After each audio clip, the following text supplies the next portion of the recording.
Good afternoon. Can we ask you to take your seat and we'll get going?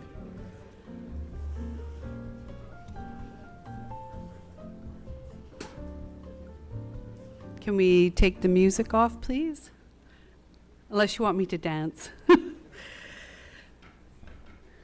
Good afternoon, everyone, and welcome to today's discussion about economic growth for the Lac La Biche County and northeastern Alberta, and indeed, of course, the province in the work that we do. My name is Nancy Broadbent, and I'm honored to be the MC for today and also the moderator for the panels. I would like to begin by sharing Lac La Biche County's official land acknowledgement.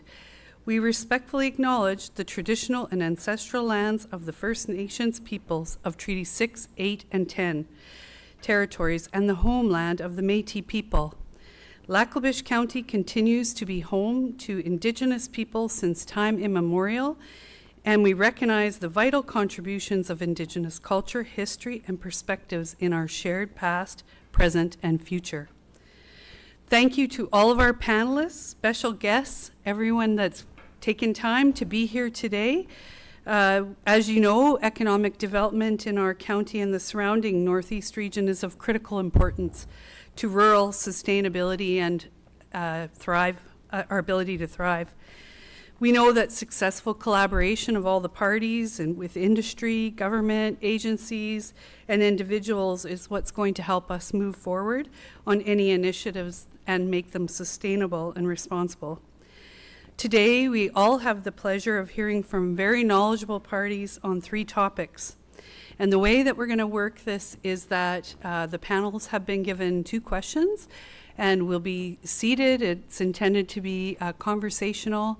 They'll discuss the 2 questions that they've been provided, and then we will have an open session for you to submit questions. And the way that you submit your questions, I imagine you've been given the paper or the QR code. The hosts, who are Jamie Davies, and I don't see where, there's Jamie, and Mackenzie Zielinski there she is, will take your questions and they'll read them out. We'll probably only have time for a couple, maybe 3 questions, depending on how the discussion goes. But we are committed to acting on all the questions that we do receive, and we'll get those out to you after the event. And of course, we know that there's going to be refreshments in the Wanska room and probably spilling out into the hallway. You're all welcome to attend and can ask some of your questions then. So I would like to begin by introducing our first speaker, Mayor Paul Rutoff. Mayor Rutoff is an entrepreneur and developer, and with more than 2 decades of experience building businesses across forestry, oilfield, manufacturing, hospitality, and retail.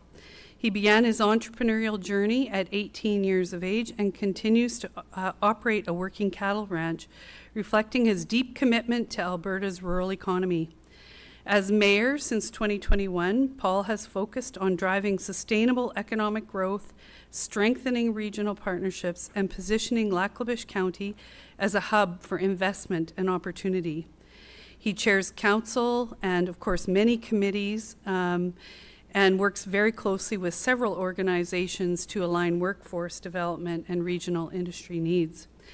Combining hands-on with development with expertise and strategic governance, Paul brings a practical, solutions-based approach to economic expansion, infrastructure development, and long-term community resilience.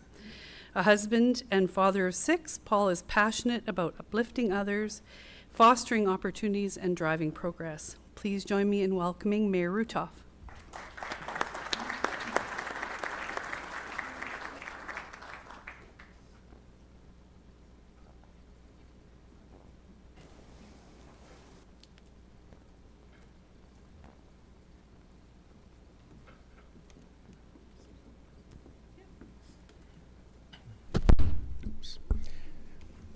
Thank you, Nancy. Good afternoon, everyone. Welcome to Lac La Biche County. To Honourable Ministers Brian Jean and Todd Lowen, Parliamentary Secretary Tanya Yao, industry leaders, educators, entrepreneurs, and community builders, thank you for being here, and once again, welcome. This forum began as an idea I had a couple years ago, a simple but powerful concept: bring government, industry, education, and community leaders together in one room and talk openly about impact, opportunity, and long-term potential. Today, that vision becomes reality. Before we get in further, I want to take a moment to thank Mackenzie Zielinski of Lac-La-Biche County and Nancy Broadbent, the former president of Portage College, for supporting this event, and all the Portage College and County collaboration team that made this event happen. Thank you. Your hard work is very much appreciated. And I also want to thank everyone in attendance here today. Thank you for investing your time into this discussion and perhaps investing into the future of Lac-La-Biche County. Today is not just another meeting. Today is about alignment. Today is about readiness. Today is about building an economy that our children will inherit with pride. Across Alberta and across Canada, communities are competing for investment, talent, and opportunity. The places that win are not the biggest, they are the most prepared, they are the most collaborative, they are the most decisive. And that is why we are here today.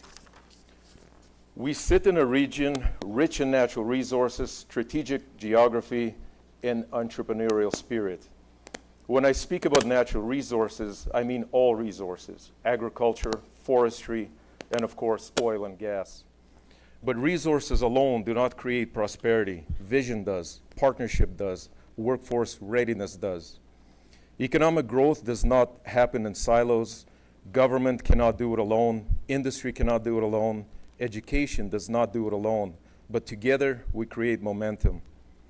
When ministries align policy, when educators align training with real workforce demands, when industry signals where investment is going, when municipalities prepare lands, infrastructure, and amenities that enhance the quality of life, we move from conversation to construction. From ideas to industry, from potential to paychecks. The future of rural Alberta is not survival. The future is innovation, value-added production, energy evolution, technology integration, and communities where families choose to build a life, not just earn a living. In Lac-La-Biche, we're not just asking for growth to happen to us. We are prepared for it. We have the lands, we have invested into infrastructure, we are advancing housing initiatives, we're examining health hub opportunities and at a regional significance. We are strengthening relationships with our local businesses and industry, and most importantly, we're asking a simple question. How do we ensure that when investment comes, we are ready as a community and as a workforce? Because economic development without workforce development is temporary. Because economic development with community and education alignment is transformational. We want young people to see opportunity here. We want the trade training to be connected with real projects. We want industry to know they can scale here. We want families to know that this is a place where quality of life matches economic opportunity. This is why today matters. Let's be practical. Let's be ambitious. Let's challenge assumptions. Let's leave this forum with clear next steps, not just good intentions.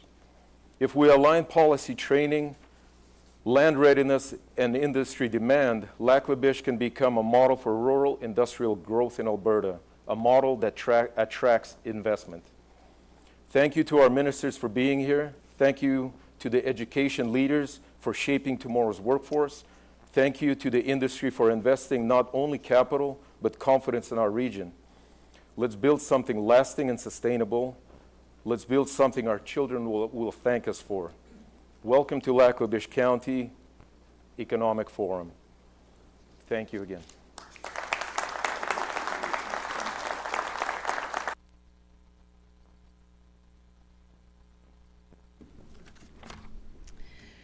Next, I would like to introduce you to Dr. Stephen Price, who is the 8th president in the 57-year history of Portage College. He started in October of 2025.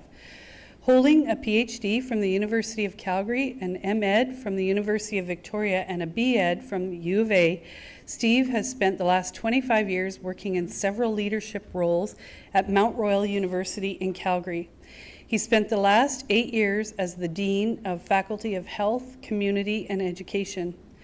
As an accomplished academic leader, Dr. Price has a distinguished record in strategic planning, faculty development, and community partnerships.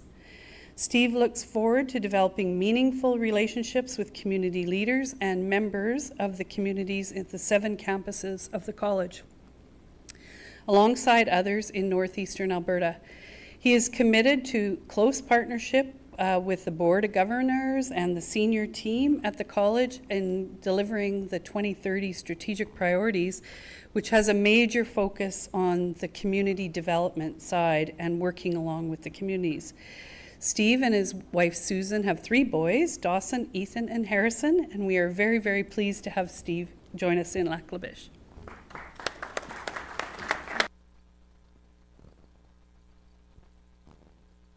Good afternoon, everyone. Thank you so much, Nancy, for that warm introduction. I must give a show of gratitude to Nancy. She's been an amazing mentor and guide for me over the last 5 months. And so can you join me in just showing gratitude to Nancy for all that she's done for Portage?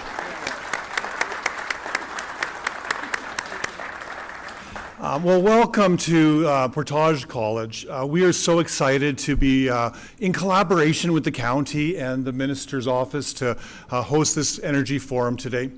I had the pleasure yesterday of being in the legislature. Minister Jean and MLA Yao invited myself and the Keano president into Edmonton, and we got to visit during question period. MLA Yao gave us an amazing tour of the legislature, the history, the richness, but the pride for Alberta that is felt in that building. And then Minister Jean hosted us afterwards, and it just helped reaffirm for me as a relatively new person at Portage and moving back to the Northeast. I had grown up in Fort McMurray before moving to Calgary. Our politicians are committed to this region, to the development, to the expansion, to the resource richness, and to build on Mayor Rutov's concepts of resources, the people resource is so important here. And Portage College wants to play and has been playing for 57 years a role in helping develop people, helping people to be ready to be contributors, to be neighbors, to be friends. The communities are so strong. So on behalf of Portage College, welcome to the forum today. Thank you, Minister. Thank you, MLA Yao. Thank you, Minister Lowen, for joining us. And to all of our speakers, thank you so much. And Mayor Rutov, let's continue these collaborations. Thanks, everybody. Have a great afternoon.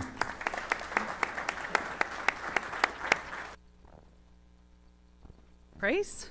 This has got to come down a little. Next is someone very well known to the community of Lac La Biche. Brian Jean was sworn in as the Minister of Energy and Minerals on June 9th, 2023.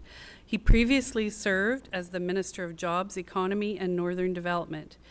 Prior to his service as an elected official at the provincial level, Mr. Jean was a member of Parliament from 2004 to 2014, where he served as the parliamentary secretary to 3 different ministers of transport, infrastructure, and communities. He also had previously dedicated 11 years to a private legal practice as a partner in a large Northern Alberta law firm, primarily as a litigator, and owned several successful small businesses along the way. Mr. Jean holds a Bachelor of Laws as well as a Bachelor of Science and a Master in Business Administration. And he was first elected for Fort McMurray Conklin in May 2015, and then later member for Fort McMurray Lac La Biche in March of 22, and then of course re-elected in May of 23. Minister Jean, it has been a great pleasure to work with you and really exciting things we've done. Would you please come and address the audience? Address them from here, or You can do it from there, sure. do you mind if I do it from here? Sure. First of all, I have to say I see two name tags over on these 2 chairs here, Travis and Kendall. Are they supposed to be up here with us today? We'll get him up I was going to say, it's sort of like government. We're nothing without private sector being part of the conversation. And I thought it was apropos that that was happening. But I'll just take a brief moment and thank my good friend Todd Lowen, who's here today. And he's from Northwest Alberta, and he's a very experienced guide and local trapper and a great guy, but he's also an incredible minister of forestry and parks, and we've worked together on a lot of different files, and thanks for being here today, Todd. We've worked together as politicians for about 10 years, way back in the Wild Rose days with Tanny as well. You know, are we excited about the opportunities? We're here to talk about opportunities, and I sure am. I've been around Fort McMurray. I was there in 1967, so I've been around for a long time. And, you know, my mom used to tell me stories about when they'd sell fish from Lake Athabasca, and in 24 hours they'd go from Lake Athabasca to New York City, and they would eat them fresh in New York City. And she'd tell me stories about the salt mines and how they would come up to Fort McMurray and dig out the salt and take it down by train. And back 200 years ago, you know, it was the richest fur-bearing area in the entire planet. After the Soviet Union, I think it still is. Russia, isn't it? And I see that, and you might be asking why I'm giving you those stories, because when I got there was only 1,800 people there. And now it delivers about $130 billion a year that goes down from Fort McMurray down to the rest of Canada and the world. And we're still about 70,000 people in Fort McMurray. And so, you know, I always ask myself, what are we going to leave behind? Like, what are we leaving behind? Are we coming in and we're taking the resources out, and are we going to raise kids there? Are we going to create a nation? Are we going to be an example to the rest of the world? Because we can. You know, that's the one thing about Alberta and Albertans and Canada in general, that we can punch far above our weight in so many different things because opportunity is here. Alberta has the 4th largest reserve of oil on the planet, heavy oil, that can be made into 6,000 different products, from carbon fiber for hockey sticks and making cars. 3 car manufacturers in China right now make their vehicles out of carbon fiber, to fueling the vehicles and making animal feed and so many different things that you don't even want to know about because it's so wild. Asphalt for roads. Some of the best asphalt in the roads comes from Fort McMurray in the bottom of the barrel. They currently ship it over to China. We're not really using it there, but they are there. We have lithium, the 3rd largest reserve on the planet of lithium, and it's easier and lower cost here in Alberta to get than anywhere else on the planet because they do it out of a water brine in southern Alberta, out of existing wells. And we're going to be able to do that, and it's actually at scale now. They're proving the technology, and when we do that, we're going to be able to be one of the lowest cost producers, producing the best grade of lithium on the planet. I haven't talked to you about titanium. We could produce 15 to 20% of the world's titanium on just what's currently sitting in the tailings ponds in northern Alberta. That doesn't talk about sulfur, which is the largest man-made storage, man-made thing in the planet. There's a big stockpile of sulfur up in northern Alberta. It's the largest man-made thing on the planet. I haven't talked about vanadium or coke, and not the kind out of Colombia, the kind out of the oil sands. These are things that people want. Even for instance, hydrogen. Like, wow, the world wants hydrogen, and we're one of the top producers on the planet, and we know how to do it better than anybody else. That's what sets us apart here. Not just the fact that we have so many natural resources, but we have people that are educated and talented and hardworking. And you know, you may say it's, oh, you're just saying that. It is true. So, do we have opportunity here? We have so much opportunity here. But what do we leave behind when we're done? Well, it depends on what we do while we're here. And I think what we need to do is work with industry as closely as we possibly can. Not to put them on the spot, but I always do, as Kendall knows. But work with them as closely as we possibly can to change a business model that right now is reflected on an emphasis on certain things that may not be long-term view or vision in my mind. But that doesn't mean we can't tweak those things. We can change those things. It doesn't have to cost industry anything to change those because they have to be competitive. If they're not competitive, we're going to just shut down the oil sands and the gas fields and everything else because, you know, cost matters. Right now in northwestern Alberta, in Todd's country, it costs about, 5 cents to get MML of natural gas out. 5 cents cost of production. Down in southeastern Alberta, it costs $2.50 for the same molecule. Things have to be done differently, and what we have to do is work with industry to talk about how we can change those regulations so that the cost down in southeastern Alberta reflects the same costs as northwestern Alberta, so they're competitive.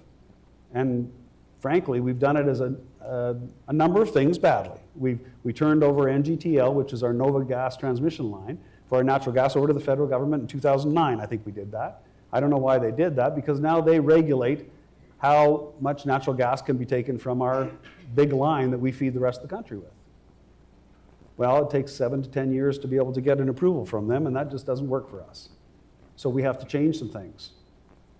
And we are, but we'll never know what to do unless industry talks to us. So that's why we have to work together to make things better for people, because that's why we're here.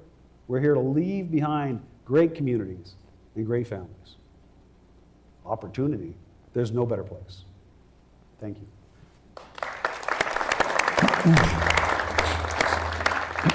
Thank you, Minister Jean. I would next like to introduce someone who has traveled, as we've heard, from northwestern Alberta to be with us here today. Minister Todd Loewen was sworn in as Minister of Forestry and Parks on June 9th, 2023. He previously served as Minister of Forestry, Parks and Tourism. Prior to his service as an elected official, Mr. Loewen owned a small outfitting business and an operational farm. Born and raised in rural Alberta, Mr. Loewen grew up in a farming family. He has lived in the community of Valley View for the past 50 years. Mr. Loewen and his wife Tina have 5 children, and he has been an active volunteer in Rotary Club of Grand Prairie, the Chamber of Commerce, their local church, and a number of business organizations and many other community activities. Todd Loewen was first elected as the Legislative Assembly for Grand Prairie Smoky on May 2015 and re-elected as the member for Central Peace Notley on April 2019 and then re-elected in 2023. Minister Loewen, would you like to bring greetings to the audience? Yeah, thank you very much. And I'll do the same as Brian if I can just sit here. And thanks for the opportunity to be here. It's great to have the community together like this and have the opportunity to have these discussions on industry and development in rural Alberta.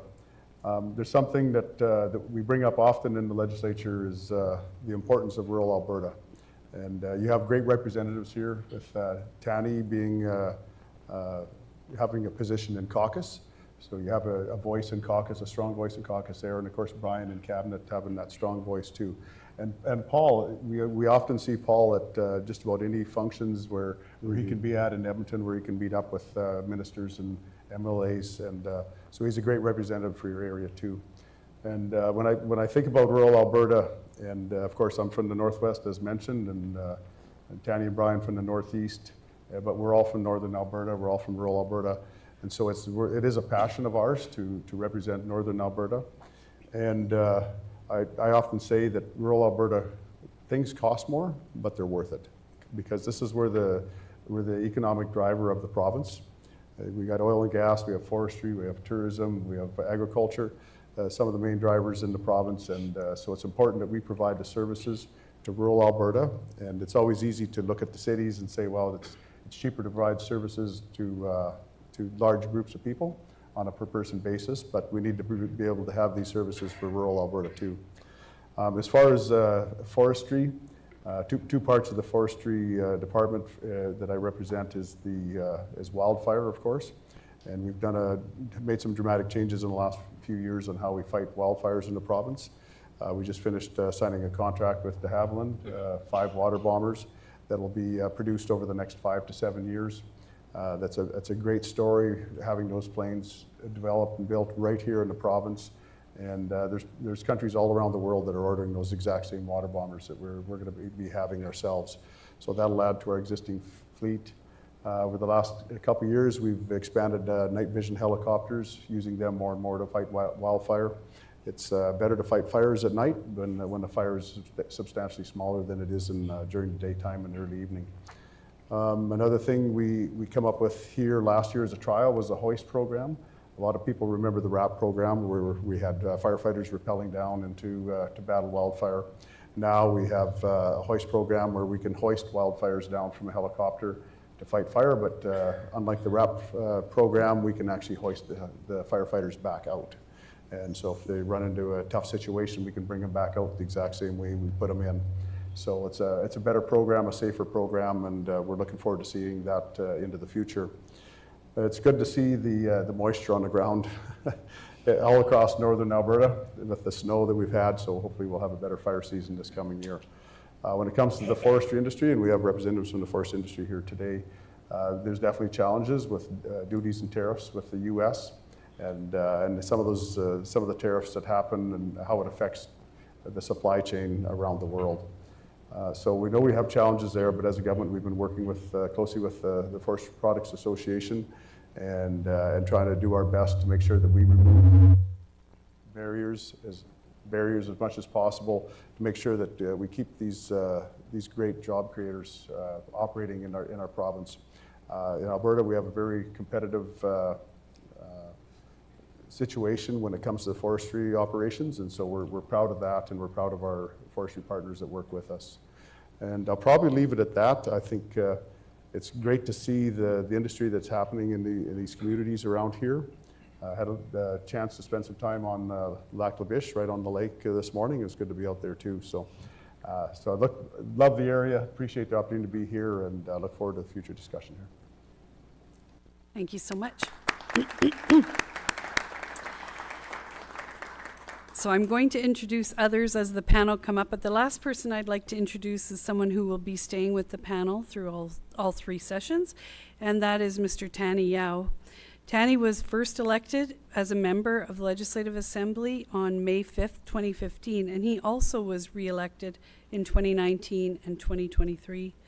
Mr. Yao is currently appointed as the Deputy Government Whip, the Parliamentary Secretary for Small Business and Northern Development, and he's also the Chair of the Northern Alberta Development Council. Mr. Yao is also the chairperson for the Alberta Heritage Savings Trust Fund and the chair of the Oil Sands Mine Watering Committee. So you have a lot of committees. He previously served as the Parliamentary Secretary for Rural Health, and he's very passionate about making Alberta communities economically viable, stronger, and healthier. Mr. Yao is no stranger to Lac La Biche, having served with Alberta Central Air Ambulance in Lac La Biche many years ago. And then he went on to become a paramedic firefighter in Fort McMurray prior to transitioning to be the Assistant Deputy Chief of Operations of EMS Wood Buffalo. Thank you very much for being here with us, Mr. Yao. And we're now going to get started with our panel. So if we could have the first panelist come up and sit, please. This is going to work.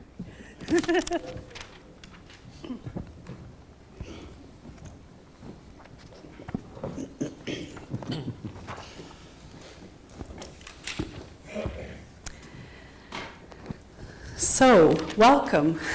And I hope everybody could hear. Could you hear the ministers, everybody? Okay, that's really great. So welcome to the first panel. And you've met our panelists that are going to stay on the stage with us throughout the day this afternoon. But I would like to introduce you to Kendall Dilling. Kendall is the president of Oil Sands Alliance, formerly named Pathway Alliance, as recent ago as last week. Oil Sands Alliance represents 5 of Canada's largest oil companies: Canadian Natural, Cenovus Energy, ConocoPhillips Canada, Imperial Oil, and Suncor. Oil Sands Alliance members work together to provide the energy the world needs while advancing environmental innovation and projects. As president since 2022, Kendall has been responsible for overseeing the organization's strategic direction, coordination of technology development, and external relations on behalf of the members. Prior to joining Oil Sands Alliance, Kendall was the Cenovus's Vice President of Energy and Regulatory. With 30 years of experience in the oil and gas industry, Kendall has experience in environment, regulatory, project management, health and safety, and Indigenous and government relations. Welcome, Kendall.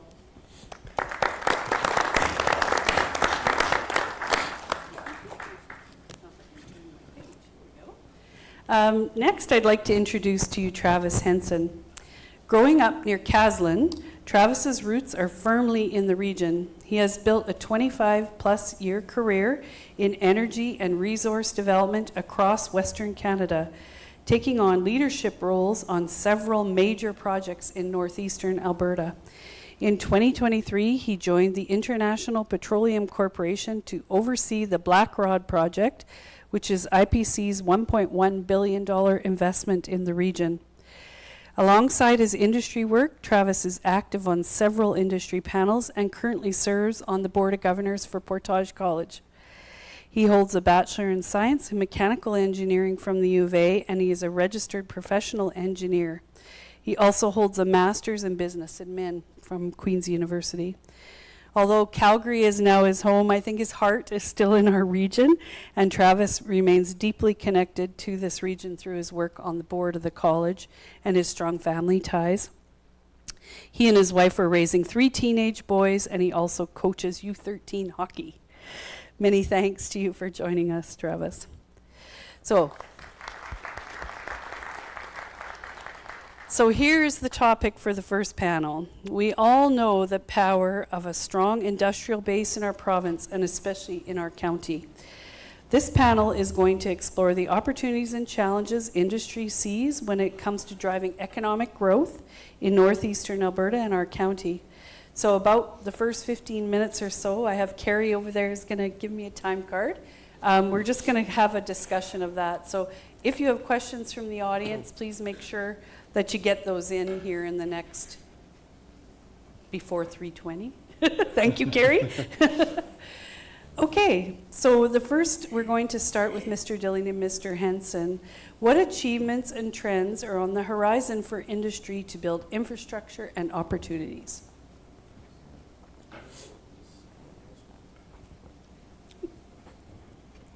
Is it not on? Is it working? Hear me? Give me this one. Test. Thanks, Nancy. Okay, well, I'll lead off and then Travis will clean up. Listen, it's an incredible pleasure to be here. I love coming to Lac La Biche. Been here many times. Interestingly, my first time to the college today. So, Nancy, thank you for the personalized tour. And Steve, great to meet you. Amazing things going on here. Look forward to continuing to work with you. Thank you also to the county, Mayor Utah, for organizing this, for welcoming us here. You know, it is, I can honestly say, and I'm not just buttering up the mayor, like, this mayor and council are incredibly proactive and business friendly, and they really do everything they can to incent business development in the county, and I think that's fantastic. And I'm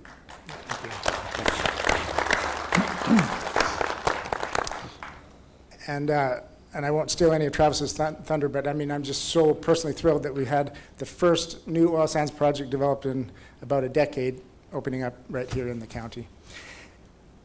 So I'm going to start at 50,000 feet, and then we can drill down from there.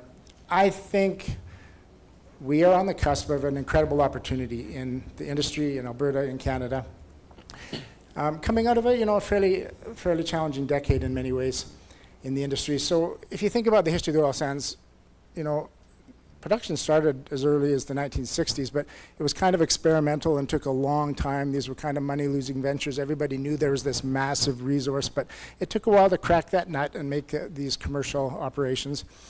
But once that happened, and kind of in the late 90s, the government of Alberta, government of Canada, industry got together and came up with this National Oil Sands Task Force and a bunch of recommendations that really supercharged development. And from that period through to about the mid-2010s, we added about 3 million barrels a day of production and created this entire industry that we all are familiar with today. In fact, we just recently ticked over $1 trillion in total investment in oil sands to date, and an equivalent amount of GDP contribution to the province and the country. That's $1 trillion invested in this 4th largest resource base in the world that Minister Jean talked about. And then, some things happened, right? And it wasn't, there were external forces and internal forces. Externally, in and around 2013, OPEC started driving down oil prices to try and slow down U.S. shale growth. That, of course, impacted us as collateral damage. Economics became more challenging. Throw in a COVID kicker and a few things. And, that was kind of a tough decade.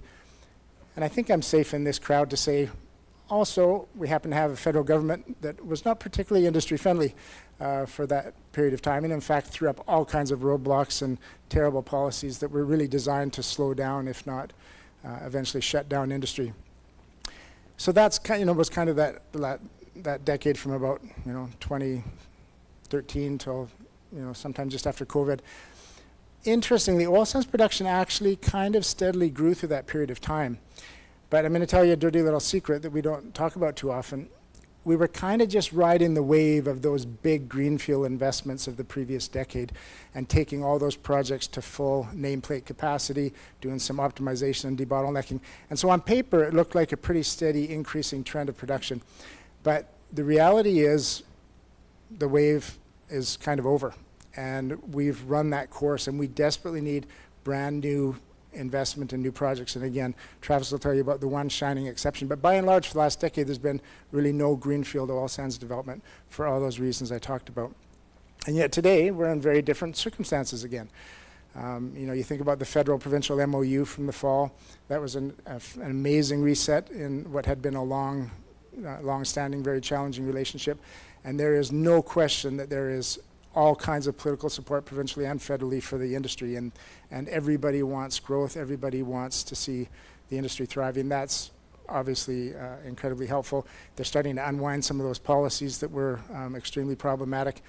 And I think the planets have aligned, and we probably have a kick here at another step change in oil sands production in the province that then creates this whole new base level of employment and taxation and royalties and all those amazing things that contribute to the quality of life we all enjoy.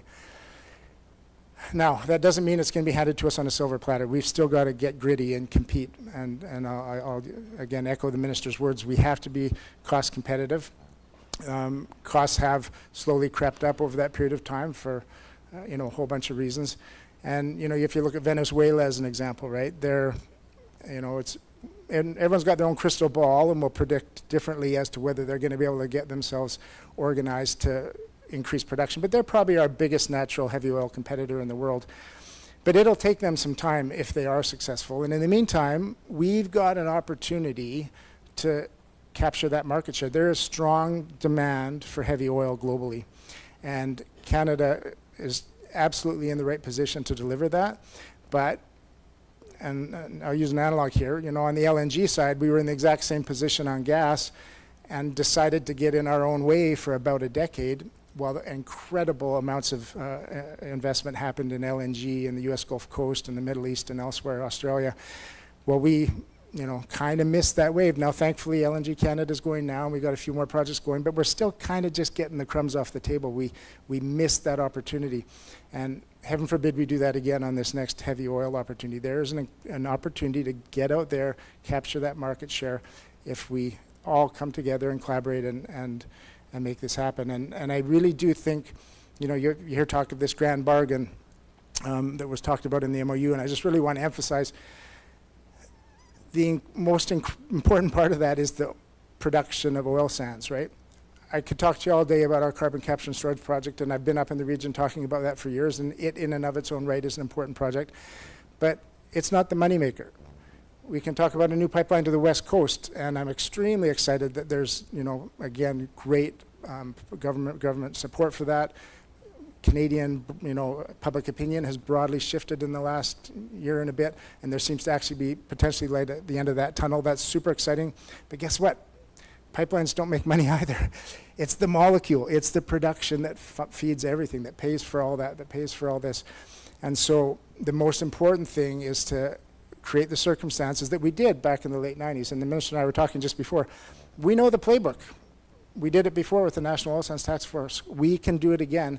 And I believe the planets have aligned, and we've got a real incredible opportunity here collectively to put this industry on steroids again. And and I don't need to talk to this audience about all the spin-off benefits that come from that. So personally, I'm very excited and bullish about the opportunity in front of us. All right, thank you. Carrie, do I got 13 seconds left? 5 seconds? Oh, 5 minutes, okay. Sorry. No, I appreciate that. Appreciate the segue. I guess I want to focus my thoughts to what I think is most important to the Lac-La-Biche and the region in northeastern Alberta, which is particularly heavy oil and oil sands, as Kendall had referenced. When I was driving up here yesterday, I was thinking about the Premier's address to the province last week, and she had referenced being able to double our takeaway capacity and our production in Alberta. And I do want to answer your question, Nancy, because you said one achievement and yes, trends that we can see in the horizon. And I think looking at the space that we're in here in what's important to this region, oil sands, thermal production, you'll hear me talk about thermal oil sands in situ SAGD. It's when I say our industry, that's what I'm talking about. And I apologize because I don't mean to sound Blackrod centric or IPC centric, but the Thunder you mentioned with the Blackrod project, that is the first. There's two things that make Blackrod interesting, and the first, as Kendall pointed out, it is the first greenfield thermal oil sands project that's been built in the province in a decade since Kirby North came online, right? So that's important. And looking at the first trend of that is that one and done, are we done? Well, absolutely not. And I do think that what I see in the horizon is a new wave forming for a phase of organic growth, okay? And I can speak on behalf of IPC and Blackrod. We have full intentions to continue building out that asset. It's our full intention to more than double our investment and triple our production at Blackrod. But so what, right? What else is coming? But there has been other companies, other oil and gas producers in the last year that have taken an interest in the greenfield opportunities, and I think IPC was just the first mover. There have been some companies that have been public with it and putting out their plans. If you look at, there's two things. Athabasca Oil Sands. In 2024, they sanctioned the expansion of their Leisure project. They're pushing that up to, I think, 40,000 barrel a day. Correct me if I'm wrong. That's a $300 million investment. It's not small. They're well underway. That'll be online by the end of this year, phase one of that project. Strathcona Resources, they were set to sanction the Lindbergh expansion phase 2 mid last year, but their interest in making an acquisition on Meg Energy kind of had them pivot a little bit. But we know that they're continuing to push that ahead. Engineering's been moving forward on that. If I go back to Athabasca, they've got a very interesting project called the Corner Project. Athabasca has publicly said that they intend to sanction that project mid-year. And we can see them doing things already currently that suggest that's exactly what they're going to do.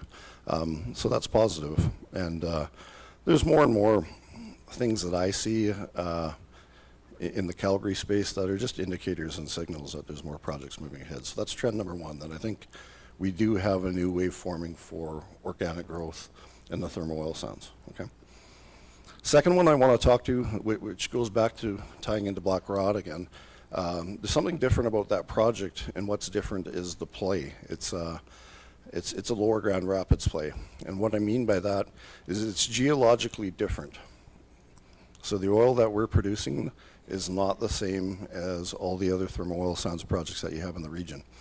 This region's dominated by a play that you'll hear referenced all the time as the McMurray play. That's the McMurray formation, and that's what dominates the space.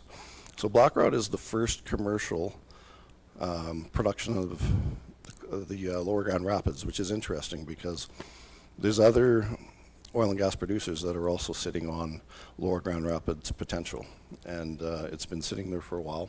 This will be the first project that'll move it ahead, and other producers will take interest on it, and it's not all contained at the Blackrod site, so it's throughout the region. So that's exciting to watch that play because I think it's important to the region. And it's kind of an analogy of another play called the Clearwater, and again, a different geological formation. So 15 years ago, there was no meaningful production out of the Clearwater. Now I bet we're more than 200,000 barrels a day in Alberta. That's companies like Baytex, Headwater, and Tamarack Valley is, ones that have really been driving the Clearwater. And that'll continue to grow. That's all been through conventional heavy oil production. But the size of the prize gets much bigger with the Clearwater when you start looking at thermal extraction. And I think that you will see these emerging plays also come through and have a piece of how we're going to double that production in the province or hit targets, right? And I think back to my Osum oil sand days. I was telling Kendall earlier, 15 years ago, I was working on a project called the Taga project. The project never got sanctioned and moved ahead. OSIM was, of course, was acquired by Strathcona Resources, so it sits on their shelf. Guess what play that project was? It was actually two. It was the Lower Grand Rapids and the Clearwater, you know. So here we're back, and we'll see more of that. So I think our industry will always be resilient. We'll always innovate, and we'll always find new technologies that are going to keep us competitive. And I'm with you to kind of celebrate that we've come out of a decade where there's only been sustaining production and no growth, but I think we have a new wave of organic growth coming ahead. Am I over time? Sorry, Carrie. No, you're good. So thank you both for sharing that with us and identifying, I guess what I'm hearing is lots of opportunity coming. So I think we have about 2 or 3 minutes just to hear from the rest of the panel on what can we do to support this so that we don't see like we did for the gas, the LNG. So what, are there others from the panel that would like to comment on what can be done? Yes. You know, I had an interesting conversation, a number of conversations with the mayor, and the conversation was, I think about 2 years ago, Brian, we need to find a data center to come to Lac-La-Biche. And then it was, Brian, we need to get a TNT factory, a dynamite factory. And this company came forward and said, we could do 70% of all the TNT for NATO, and we are looking for a place to open it up in a little town on rail.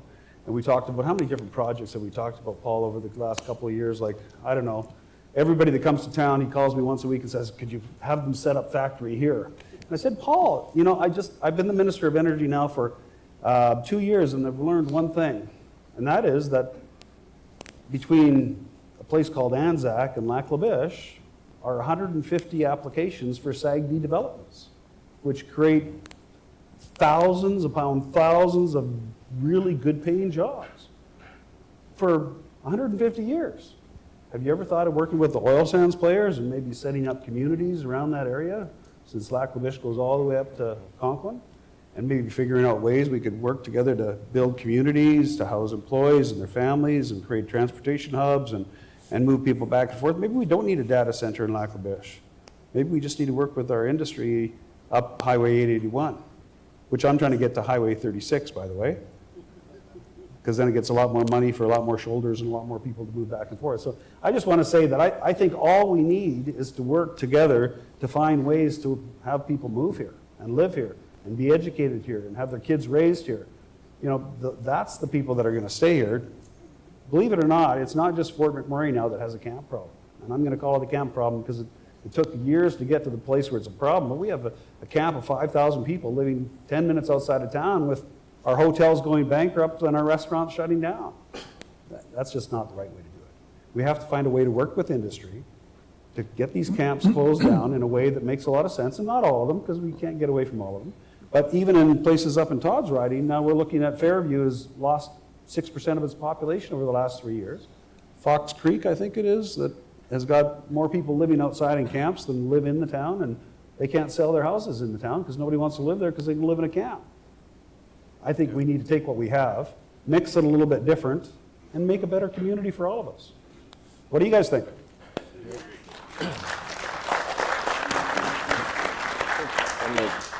I'll just add to that, to the point. I think the conversation started, and again, we're trying to attract any and all industry and look at every opportunity that comes along.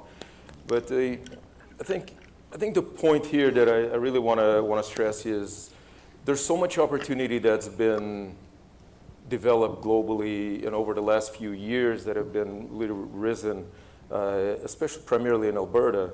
And my goal, or our goal, is how do we channel that opportunity and growth to our region, primarily Lac-La-Biche?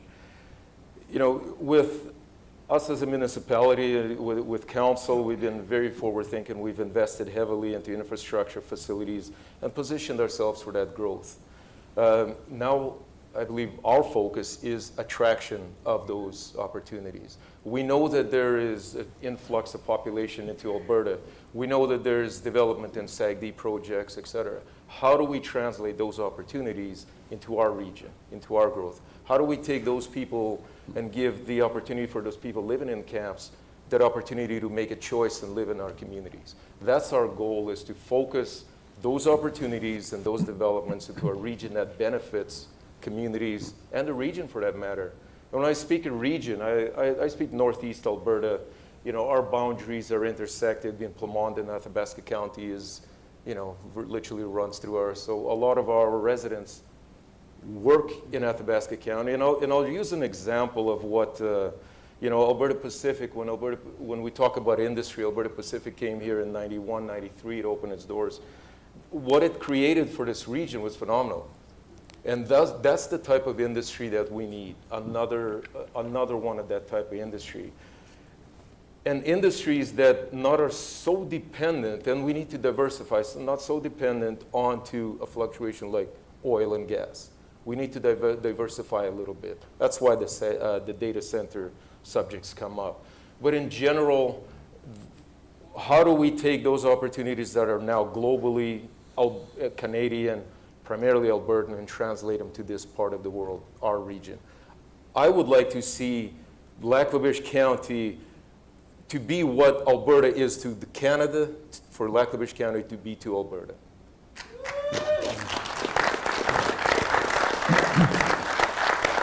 Very good. So we have 1 minute. Is there anybody else from the panel who would like to jump in? Yeah, maybe I'll just jump in. And as far as the provincial government, I think our responsibility is creating a business-friendly environment so that those opportunities can be realized.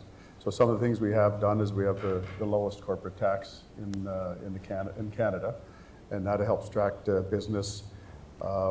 We have an educated workforce, so we have places like where we're at here, Portage College. In my constituency, we have Fairview College. So we have these great institutions around that are providing the training that we need to have the workforce that the companies need. And of course, we need the feedstock for whatever industry is there. And of course, we're blessed with that here in the province. So I think that's some of the things that we can do as a province to attract investment. And a lot of times we focus on the big companies, the big projects, the multi-billion-dollar projects.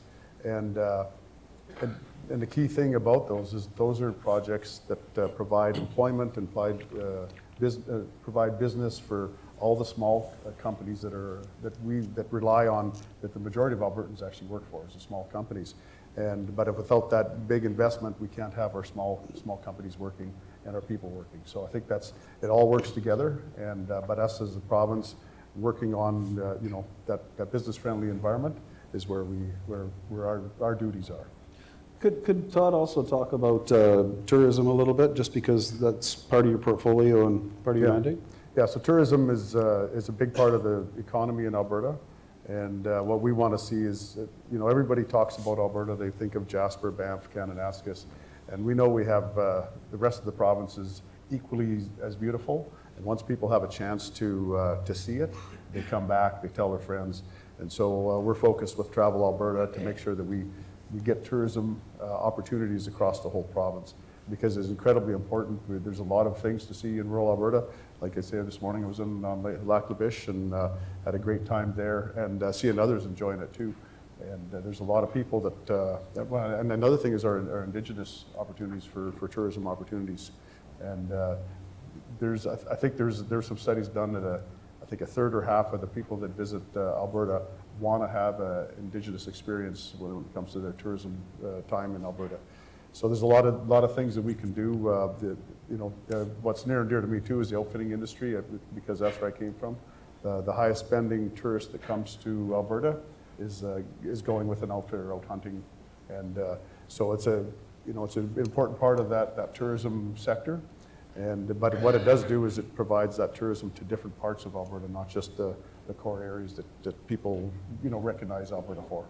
And I know it's overtime, but can you comment on the forest industry, just because we have them here and there's people in the audience that I know are forestry bent, but where do you see it going just in the future, Todd? We have created a good environment for the forestry operations in the province. We want to make sure that our forest companies have security as far as the product and being able to have that opportunity to take that out of our forests. And an incredible part of the forest industry that we quite often forget about is how they replace a natural cycle of wildfire. So, you know, we've had a lot of wildfires that burned down a lot of forest, which has affected the forest industries. But what we have seen, and the classic example is Canmore. Canmore has a lot of heavy timber around it that if a forest fire was to start, it would be could be devastating there. Well, we contracted one of the forestry companies to come in and harvest some of the trees around Canmore as fire protection for the community. And we've got the hazardous fuel reduction program we have going on in the province right now, where we've identified the high-risk communities. And who's helping out with that is the forest industry coming in and harvesting those trees to help protect the communities from wildfire. So a lot of different things going on there. That's great. And we have a panel coming up special for that, so you're ready when we do. I think we'll just quickly see if there are one or two questions from the audience. Jamie? Yes, there are. I'll go first, Mackenzie. Yeah. We had two similar questions.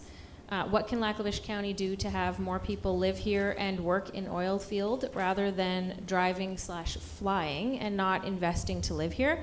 And very similar, how can Lac-La-Biche region reduce the prosperity leakage created by industry? I didn't write those, I want everybody. Who'd you pay though? Yeah. So who would like to go? I think that's one of the obviously the $1 million questions. You'd say there's a few options that we can, that as a municipality we can consider, but it also always takes, whether it's partnering or interest with obviously the industry players. It's got to be a two-way discussion. We're exploring right now, and the discussion's already started, and with council's direction, we're looking at exploring, you know, how do we improve that commute, or how do we get that employee to get to and from work and actually choose Lac-La-Biche area as a place to call home. And I think there are options, and I think this is the nice thing about Lac-La-Biche, and I continue referencing it as the Lac-La-Biche advantage. We have the infrastructure. We just got to utilize it in some capacity. In some areas, it'll need to be improved. Some areas we need to develop whatever it might be, maybe a busing system. But we have an airport. We have the highways. We have I guess the willingness and the intent to do so. We just need some participation with industry. And I think those options we're going to pursue aggressively coming up. And I think with council's direction, we're going to continue pushing this. I think it's not about, we have a good problem here in Lac-La-Biche County is we have IPC, and I got to give Kevin a nod here. Not only did they just open up a $1 billion plant, they have phase 2 and phase 3 that may be coming online here potentially, hopefully. But it's not about the lack of work. It's about the employees of where they stay and so forth. There's industry being developed by the billions. How do we get that opportunity to grow here in Lac-La-Biche? We have airport, rail, highways. Let's exploit those assets. And a great quality of life. And the best quality of life. Would you like some, I can give some industry comments on that too. And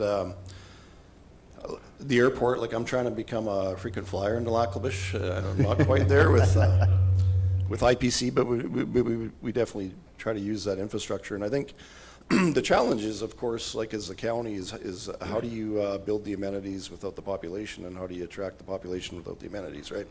And it's just going to be a growing cycle of that. And I know the stance on camps, and we operate a camp. But for the record, we hate camps. They are expensive. They're expensive to buy. They're expensive to operate. They take a lot of people to sustain. Like we know you do, by the way. We recognize that. Yeah, That's why we're talking. We absolutely about hate the camps. But the unfortunate part is to hop in my truck and head to site right now. It's 2 hours away almost, right? And you know, so to try to accommodate that. But what I can say we do try to do is we do try to hire as many locals as we can. So that's part one of it. I know we want to attract people, and we'll come to that part. But we do try to hire as much as we can locally, because even for us, It's a difficult operation to run when you're running back-to-back shifts all the time. So we have to double up and twice the staff in a lot of ways that we don't, right? If I had somebody that can work Monday to Friday, it's way easier than having a 10 and 10 cross shift like we do now. So I'm envious of Cold Lake, where everybody gets to go and sleep in their own bed every night. So we do try to hire local. So if we do need coverage or somebody's sick or they can't make it in, if they're 2 hours away, it's way better than the East Coast or somewhere that's further, right? So we do understand that part of it. And the second thing that we've done a little bit differently, and we've only staffed up at Black Rod, so I don't know if it's going to work, but we approached our travel subsistence a little bit different. And when you look at the historic model for camp type arrangements, it incentivized people to live further away. I shouldn't say incentivized, it enabled it, right? So the closer you lived to the project, the less money you got. The farther you lived, provinces away, you got more money for it, right? So it enabled people to live further away. And we took a different approach with Black Rod intentionally to say, you know what? We're going to put in a travel subsistence that'll still allow us to be competitive, to recruit people from wherever we need to get them from, but we're also going to offer that to the local person that lives right here. So it was an opportunity for somebody local to put a lot of extra money into their pocket if they live here. And I can't comment yet because we're brand new. If I was a young operator like I was a long time ago, I'm mathing this right now, 28 years ago, when I was working for Imperial Oil Mascowell, I probably would have made that jump to leave an urban center to live in the region just to make more money and call it home, because it's like paying people more without paying people more, right? Yeah. I think too, the Alberta government has to work with industry and with the communities to, for instance, get those 2 lanes going in the particular direction of the camps. And I think, you know, the Alberta government, at least for our government, is very willing to talk about that. We're doing it right now in other places. It's not, you know, camps isn't the only solution, but it's the low-hanging fruit of the most visible opportunity that we have to fill our communities instead of draining them, because right now they're draining. And long term, I will say this as a conservative, because I am a conservative. You may not have heard that before. I have represented Lac La Biche for 20 years. But I believe conservative policies are better, and rural Alberta elects conservatives, and Edmonton and Calgary, frankly, don't. So that is my ulterior motive in a way. I want to see more people in rural Alberta. I also know that from my own experience, it's the best quality of life a person can have. And if people have the opportunity to go and you know, live in the communities, raise a family in the communities, their life is a lot better. And the other thing we have to do is not just work on the infrastructure, the roads, because Paul, we've talked about the roads from north of the lake and to the Sagdi Alley. We've actually talked about how we could get roads to do that, but we also have to have the training from the educational institutions and make sure that people from the industry are on the boards, like Keano College and Portage and other schools, so they give the input on what kind of training they should have, and make sure that the government's there to provide that money to do the training, as you know, Nancy. So, I mean, it's all working together, but I don't think you'll find a government that's ever been more receptive, recognizing, because we are recognizing what the trend is. And the trend isn't good for rural Alberta, but the trend is very good for opportunities in rural Alberta. So we have to match those two. That's great. So I think we are out of time, but what I will say is that we've touched on a lot of the topics for the next 2 panels. So if we can just hold the question, and we'll take questions after the next panel. Is that okay? There's been a lot of questions, and we encourage people to come to Wanska if you want to. Yeah, for sure. So we will have opportunity in Wanska. As I said, we will follow up, but we'll also keep moving if that's okay, and we'll get some questions in. So please join me in thanking the first panel for the great insight you provided. And we're now, we're going to switch a little bit over to talk more deeply about boreal forest and the lakes in the area and the tourism, which we've already begun. And I would like to welcome to the stage our next panelists, which are Mr. Brent Rabick and Ms. Lisa Roper. And while you're coming up, I'll read your bios if that's okay. Brent Rabick is currently the Vice President of Operations. Oh, and sales at Alpac, overseeing the day-to-day operations as well as customer and supply chain activities. Brent began his career at Alpac in 1997 as a certification coordinator, and since then has held several positions in environmental science, corporate planning and strategy, finance, and IT. He's a graduate of the University of Alberta and a registered professional forester. Brent has 2 children and now resides in St. Albert after being in Lac La Biche for 22 years. And Miss Lisa Roper is a passionate outdoors woman who specializes in hunting, fishing, and conservation. She's an award-winning host and the producer of Lisa Roper Outdoors, a TV show airing on the Sportsman Channel in Canada and the World Fishing Network. In 2025, Lisa received the King Charles III Coronation Medal for her work. Congratulations. Lisa's mission is to educate, inspire, and empower others to discover their confidence and passion of the outdoors. So welcome to the panel. So as we've talked about already, and I don't need to explain any further, there are many opportunities in Lac La Biche, given our natural and other assets.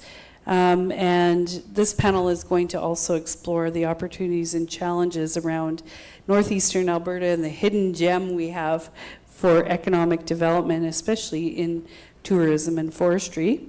So given the county's assets, I guess, we're going to ask the panel what economic opportunities would come out of that, and we've begun to discuss this already. And we'd like to start with Mayor Rutoff, and then we'll take Mr. Rabick and Ms. Roper. Well, thank you, Nancy. So our greatest assets in Lac La Biche County or in this entire region is our lakes. I mean, we live, work, play, everything revolves around the lakes that are here. Development and improvement of tourist attractions, campgrounds, etc., will be key as we move forward. You can attract industry, but you also have to attract the quality of life and obviously build communities. The county already has this huge assets, things like the golf course, which is notably situated by a lake. That could further be developed into more year-round, perhaps tourist attractions, etc. The challenge is with our greatest asset, with Lac La Biche Lake, and we all know what the challenges are. We know that the lake needs help, and it's a very doable. I would say it's a fixable problem. This council has adopted measures. We're just not ignoring the fact that this lake needs improvement. We've adopted measures and have started working on this. The positive side is most of the studies are now done, and the actionable plan is being worked on. With the support from the province, and I'm glad Minister Lowen is here, i.e. with approvals, we can actually get to work and start improving the lake immediately. We talk about it, we look at it, we've explored it, we complain about it. Enough talk, enough studies, let's get to work, let's fix this lake. So with that, I mean, the point being here is attraction is one thing, our greatest assets are within our reach. Let's utilize them and again, build on them, improve them. But yeah, it's going to take, again, collaboration from the county and the province to be able to do something about it. Great. Would like to go first over there.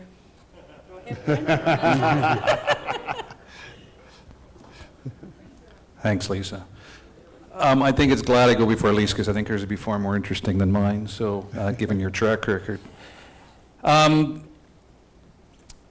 to start? First of all, Minister Jean, we shut our camp down a number of years ago, just put that on the record. I know you did. I'll keep you track. Yeah. And thank you, Mayor Rutoff, for your recognition of Alpac earlier. We've been in the community for 32 years. Alpac spends roughly $60 million a year in the community, roughly $10 million on wages, salaries. About $50 million goes into purchasing goods, supplies, and that's mostly on our log side of the business. The rest, donations, sponsorships, that type of thing into the community. And first and foremost, we recognize that Alberta is an oil and gas province. The numbers that they talk about, the employment they do is far greater than what we do as a forest industry. You can argue some of the differences. We're steady every year. We do not ebb and flow with the fluctuations of the market. We're in a commodity business as well. We continue to do the same operations and more or less the same money every year. That's what we need to do for our business. The interesting thing about forestry, it's not about the pulp and paper business. It's not about the sawmill business, and we feel really hard pressed and sorry for our friends in the sawmill business with the tariffs that they have to endure because of the activities down south. Forest industry is a collection of all of those put together. The pulp and paper business is only as strong as our sawmill business. We are so integrated and overlap. We have a great relationship with each other. We need each other to be successful. So strong forest industry means we all have to be doing well. And with that, a particular shout out to Mr. Lowen, his team, him in particular, stood up for us in the last bit when things have become generationally difficult, I'll say, in our sector. There's a couple of programs they've come forward with, which we thank you very much for, that have been timed right and I think the right tone for the assistance programs can give around some of the dues payments we make and around our holding and protection charges. Those are extremely appreciated across the industry and come at the right time. So we thank you again for recognizing the challenges that we have in the industry at this stage. But the opportunities are there. I spent a lot of my career talking about the forest and the trees. I'm a forester by nature. I pivot over the last bunch of years and talk a lot more about how our industry shows up in your daily lives. You look around, the paper you have in your hands, when you go home, that paper towel, that tissue paper, all of that stuff, I can almost guarantee you, starts at our mill. You notice we're dressed in forestry formal, the jacket and the jeans. That label that you think is leather on the back of your jeans is actually called washable cellulose. That starts with us. We are in your shredded cheese. We are in your soft ice cream. We show up everywhere in your daily lives. Shop Costco, buy your Kirkland tissue. It always amazes me is what a tree from northern Alberta turns into and returns back to you in your day-to-day lives. Creates a lot of opportunities. We are a, call it as you will, a environmentally focused product industry. Part of our key to our business plan is we need to be a good neighbor. And what does that mean? Well, it means we need to work with the oil and gas sector that is huge in our backyard, but we need to work with the communities, Indigenous, non-Indigenous communities, and we need to work with the other resource sectors out there, whether it be tourism, mostly tourism these days, it seems, and whether it be off-highway vehicle usage, or whether it be fishing, whether it's on the lakes, whether it's on the land, it's all critical to us. The Alberta public land base is a very, very busy place. And for us to be successful, we need to cooperate with everybody. ALPAC manages 6 million hectares of forest land in northeast Alberta. We have the largest single Forest Stewardship Council, third-party certified forest in the world. So you look at the economic activity that occurs on there, from the oil and gas sector, from the forest sector, and that we are the biggest certified forest in the world, independent third-party environmental certification.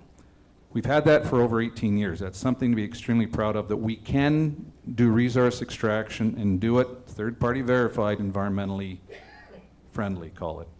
We are EcoVadis Silver certified, something our customers ask for, to make sure that they can demonstrate to their customers when you go to the store shelves, see the products, that wood is sourced from environmentally sustainable areas.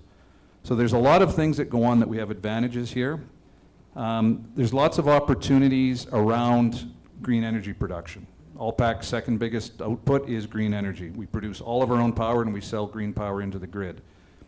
We're the first biomethanol plant in the world associated with a pulp mill. So we sell biomethanol into the renewable fuel sector and into something that you can ask me later, the food and fragrance sector. So a lot of the stuff you find in your vending machines, your Diet Dr. Pepper flavors, that all starts with us as well. So there's lots of opportunities, lots of areas for growth, carbon capture, storage, things like that, further green energy, biochemicals, those are all opportunities. ALPAC continues to look at, investigate. We have to deal with some of the other structural problems we have in the industry right now, but there are a tremendous amount of growth opportunities. Challenges we have, quickly, when ALPAC started, we were the single largest single line kraft pulp mill in the world 32 years ago. The newest single-line kraft pulp mill in the world opened last year. It's 4 times our size. The trees grow in 7 years, and it's on the ocean. So that is the competition. The world has changed, and our world substantially in the last 32 years. We have to adapt, we have to learn, we have to diversify. There are lots of opportunities to continue to work with the energy sector. There's lots of opportunities we can do through places like Portage College. A lot of our RAP students come from this community. A lot of our apprenticeships come from this community. So many different things we can do together. And I appreciate Mayor Rutoff bringing us together, because it does remind us the importance of having the conversation and learning from each other and seeing where those opportunities are. So leave it at that. Thank you, Brent. I think Mayor Rutoff would like Yeah. to jump in quickly. Yeah, if I might add, no, I really appreciate it. And again, I mentioned alpaca in the forestry industry for a reason. And I understand that the CEO of alpaca has joined us here today as well. Kevin Kobayashi is here as well. Welcome to Lac La Biche County. Thank you. And I wanted to just a fun fact with Alberta Pacific, we almost take it for granted. And you know, when Alpac first opened, I was just turned 18 with my very first business. Fun fact is that, and I see my brother is in the stand here as well, we were the very first load that was delivered into Alpac.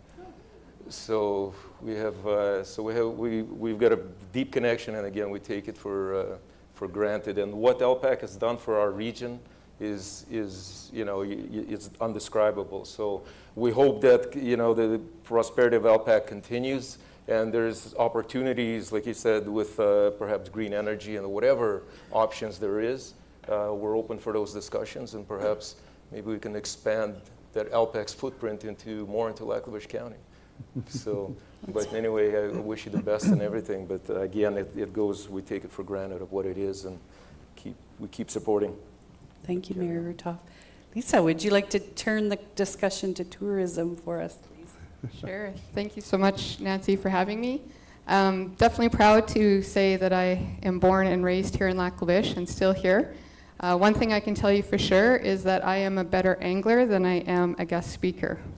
However, having said that, I am excited to be in tourism and outdoor media. There's one thing for sure Lac La Biche is rich in, and that is our forestry, lakes, outdoor recreation, and of course our people. And the really great thing about that is because of those amazing assets, we get to bring people here. And when we bring people here, they spend money in our communities, they spend money in our businesses, and that to me is success. One of the things that I get to do, and I'm so proud to be a part of, is really showcasing and showing off Lac La Biche. We have so much to offer, and sometimes it's just a case of people don't understand what we have. And so when we are able to show them, and be it through storytelling, be it through TV, through ads, through whatever it is, then suddenly, you know, people are much more interested in coming here and investing in here. And one of the things I like to say is people don't just visit Lac La Biche, they connect with it. And when people connect with something, they want to invest in it. And so here's to many more years of that, and hopefully we continue so that many more generations can enjoy the amazing assets that we have. Thank you, Lisa. Minister Lowen, given your portfolio, I'm wondering what you might like to add at this point. You know, and I guess I've covered some of it earlier, but it is so important to have companies like Alpac investing in their community. The numbers kind of speak for themselves as far as the impact that it has in rural Alberta. And we have mills across the province, and they're all incredibly important to the communities that they're in. And to Lisa, you know, it's great to have these assets, the fishing and the lakes that are in this area. It's great to have that. We know that it takes proper management, and we're working on improving management and improving opportunities for anglers in the area. Because we know when people go fishing, they like to catch fish, but they like to keep the odd fish too. And that's always and so a couple things we're doing. One thing is we're changing how we analyze the fish populations. In the past, we've used techniques and strategies that maybe aren't quite as conducive to Alberta lakes and to our Alberta species. So we're changing that.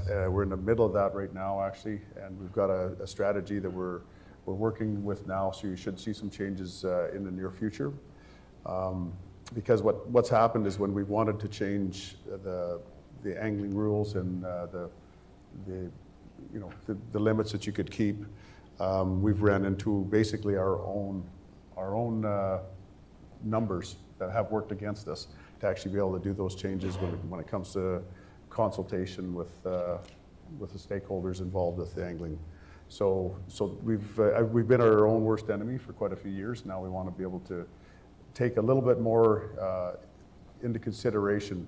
We always like to use science, of course. That's always the basis for all of our decisions.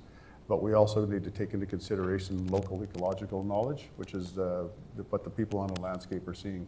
So if our numbers that science are showing doesn't line up anywhere near with what people are seeing, then we know that there's a disparity there, and we need to work with that disparity. And so the new strategy that we're coming up with now, I think, will be more reactive and will have more common sense involved. And again, we always want to base things on science, but we have to be able to balance that with what we're actually seeing. So again, some changes coming in the near future there. When I first became the minister in charge of the hunting and fishing branch, I think I had 75 lakes I wanted to change regulations in. But when we actually tried to do it, the numbers that were posted on the government website wouldn't allow us to do it based on consultation. So we ran into some roadblocks there, but we're breaking down those roadblocks. And again, it isn't about, we don't want to over-harvest. We don't want to jeopardize any of our lakes, but we want to make sure that the numbers we're using match up with the reality on the landscape. And of course, we do have in Coal Lake the hatchery there, and we are putting it to higher use than it has been in the recent past. And we bumped it up, I think, this last year, I think it was triple what it was the year before as far as production. And we hope to keep doubling it year after year now for the next couple of years. So we want to make sure that we have that opportunity. We want to make sure that everybody has that opportunity to go fishing, but also has an opportunity to keep a fish. And we want to make sure that the First Nations people have that opportunity too. We don't want to split up the pie smaller. We just want to make a bigger pie. That's great, thank you. So I'll put one question to the panel, and then we'll ask a question from the audience. And to the panel, so we've heard there are opportunities and that people just need to come and experience it and get connected. So what can be done by government, community leaders, individuals to help businesses set up? And I know, Mr. Yao, that small business is in your portfolio. I'm wondering if you could speak. Thank you. First off, it's an honor and pleasure to be here today, and thanks to all of our guests here. When it comes to small business perspective, first question a lot of people ask me is, are there any loans, anything that the government can provide in regards to cash and stuff like that? The answer to that, especially if you saw our last budget, is no. Oil is low, and we don't have those things. But what the province does provide is a lot of counseling and guidance and other networking opportunities for entrepreneurs and business people. Tourism was mentioned here. Tourism Alberta has northeastern Alberta, which includes this region, $1 billion industry. We just have to tap into it. As Mayor Rutoff mentioned, you have amazing amenities in this region, and it is your geography. It's the lakes. It's this entire region. Like even there's somewhere around here that has a huge beaver dam that I saw, and even tourists would pay to see that kind of thing. Like that's the truth of the matter. So there's a lot of untapped things that we could do for Northern Lights, things like that. So to answer the question, you have the opportunities here, but the government does have ways of trying to network you with people who would invest in things like that. And I'd also encourage even more connections with First Nations as an example, not only because of the things that they can provide. As mentioned earlier, there's a big tourism opportunity there, but also as a workforce. A lot of those kids that come from those areas don't necessarily have the ability to access certain jobs and stuff like that. And I think if they're given those opportunities, you would find a strong local workforce here to help that. So there are things that the province can provide, but it really But the best thing that we do provide is an environment with lower corporate taxes, less red tape that enables people to invest here. So we encourage you to go for it and be entrepreneurial, because there are things that exist here. Thank you for that. Minister Jean, go ahead. I was just going to say, Tanny, I have this beaver dam up in northern Alberta for sale right now. It's a great tourist opportunity. The one thing I think we can do, and I think we should have more discussions about it, is again regulation and working with the tourism industry in particular. And Todd, we've had a few discussions about foreshore leases. The place between the shoreline and 40 feet, 50 feet up from the shoreline, and what we can do with that and how we can utilize that to help tourists, because you're in charge of that department, I think, along with, and so any foreshore leases that, if you want to do something on the water, because as was mentioned, your jewel is the lakes, and I have to say, it's also the rivers and creeks. I'm a big river guy. I think what we have in northern Alberta is amazing for tourism and tourism long term, but we need to work on, trying to get I'll just be honest with you, I'm with the government, I'm here to help. Try to get a permit to have a fishing derby in Alberta. I don't know if you've ever tried, but I tried for, 2 years, and then I stopped. It's really impossible. Try to get something to build it next to water, or to even like a fire pit or things like that. And I think we have to think outside the box. Other jurisdictions around the world are doing things. If you go to BC, not so much, but if you go to Australia, you'll see houses and infrastructure all over that people share and people use, and people have a utilization. Now, it does help to have 12 months of summer, but we still, a lot of people snowmobile and things like that. So I would just like to say, are there regulatory things that you're looking at right now, Todd? I know we have a guy by the name of Dale Nally that keeps hammering us for red tape reduction, so we're always looking at ways to make things more efficient. But are there things you're looking at that we could help with the fishing industry, or the sports fishing industry in particular, or with just infrastructure around water? Yeah, so no, we're always looking at that. Again, with the new strategy coming forward, I think we'll see changes there that I think will be welcomed by anglers across the province. And as far as the development on lake shores and everything, there hasn't been a lot of that in recent history in the province. I think what we've noticed is in the further south, where people settled earlier, there was a lot more opportunity decades ago and less opportunity now. We're looking at some different ideas there as far as opening up some of those opportunities for people in northern Alberta that never had that chance to have properties close to waters. And yeah, you're right on the red tape. I think that's another one of those things that are kind of an Alberta advantage.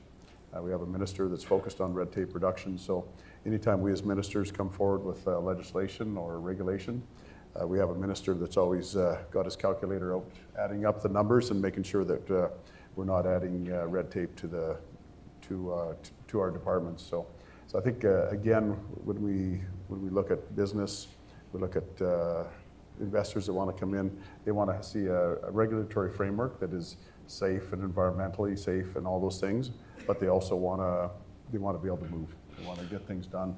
Time is money in any business, and I think everybody recognizes that.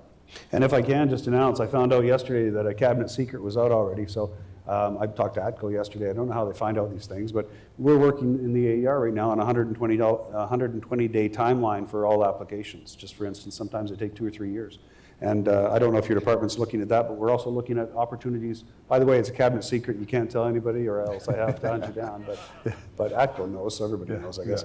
But are there things we can do there, Todd, that would make things better? Like auto yes, we've come to a 30-day period. You get a yes if you don't have a no type thing. Things like that we could speed things up so industry could have more confidence. Yeah, no, and definitely with things happening on private land, we've reduced those wait times substantially. Just in the last year and a half, 2 years. It was interesting when I became a minister, we were looking at some of the timelines that were happening on some of the applications on public land. Some of them were 9 months, a year, 15 months. And so I was like, well, that's unacceptable. We need to move them all down. And the department came back with basically a schedule of where they could get it and getting into some reasonable time frames, 2 weeks, 4 weeks, 6 weeks, which I think is reasonable for some of those applications. And then there was one they came up with that was still going to be a year and a half, and I'm like, no, we can't be taking a year and a half making decisions on what people do on public land. We need to shorten that down, and we did.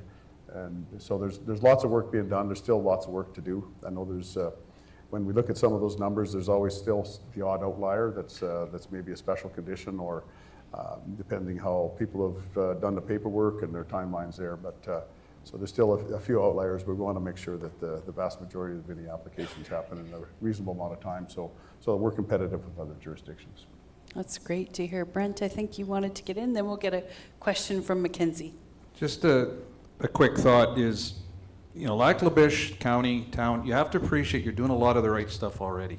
You look at the Bold Centre, the development around the Bold Centre, second to none in this province, by far. When we try to attract or need to attract people from outside of the area, and our preference is to hire within, because people with roots here stay, grow their families, it's consistent, and we're now into generations change in our organization. People that start the mill, their kids are now working there. Mine's one of them.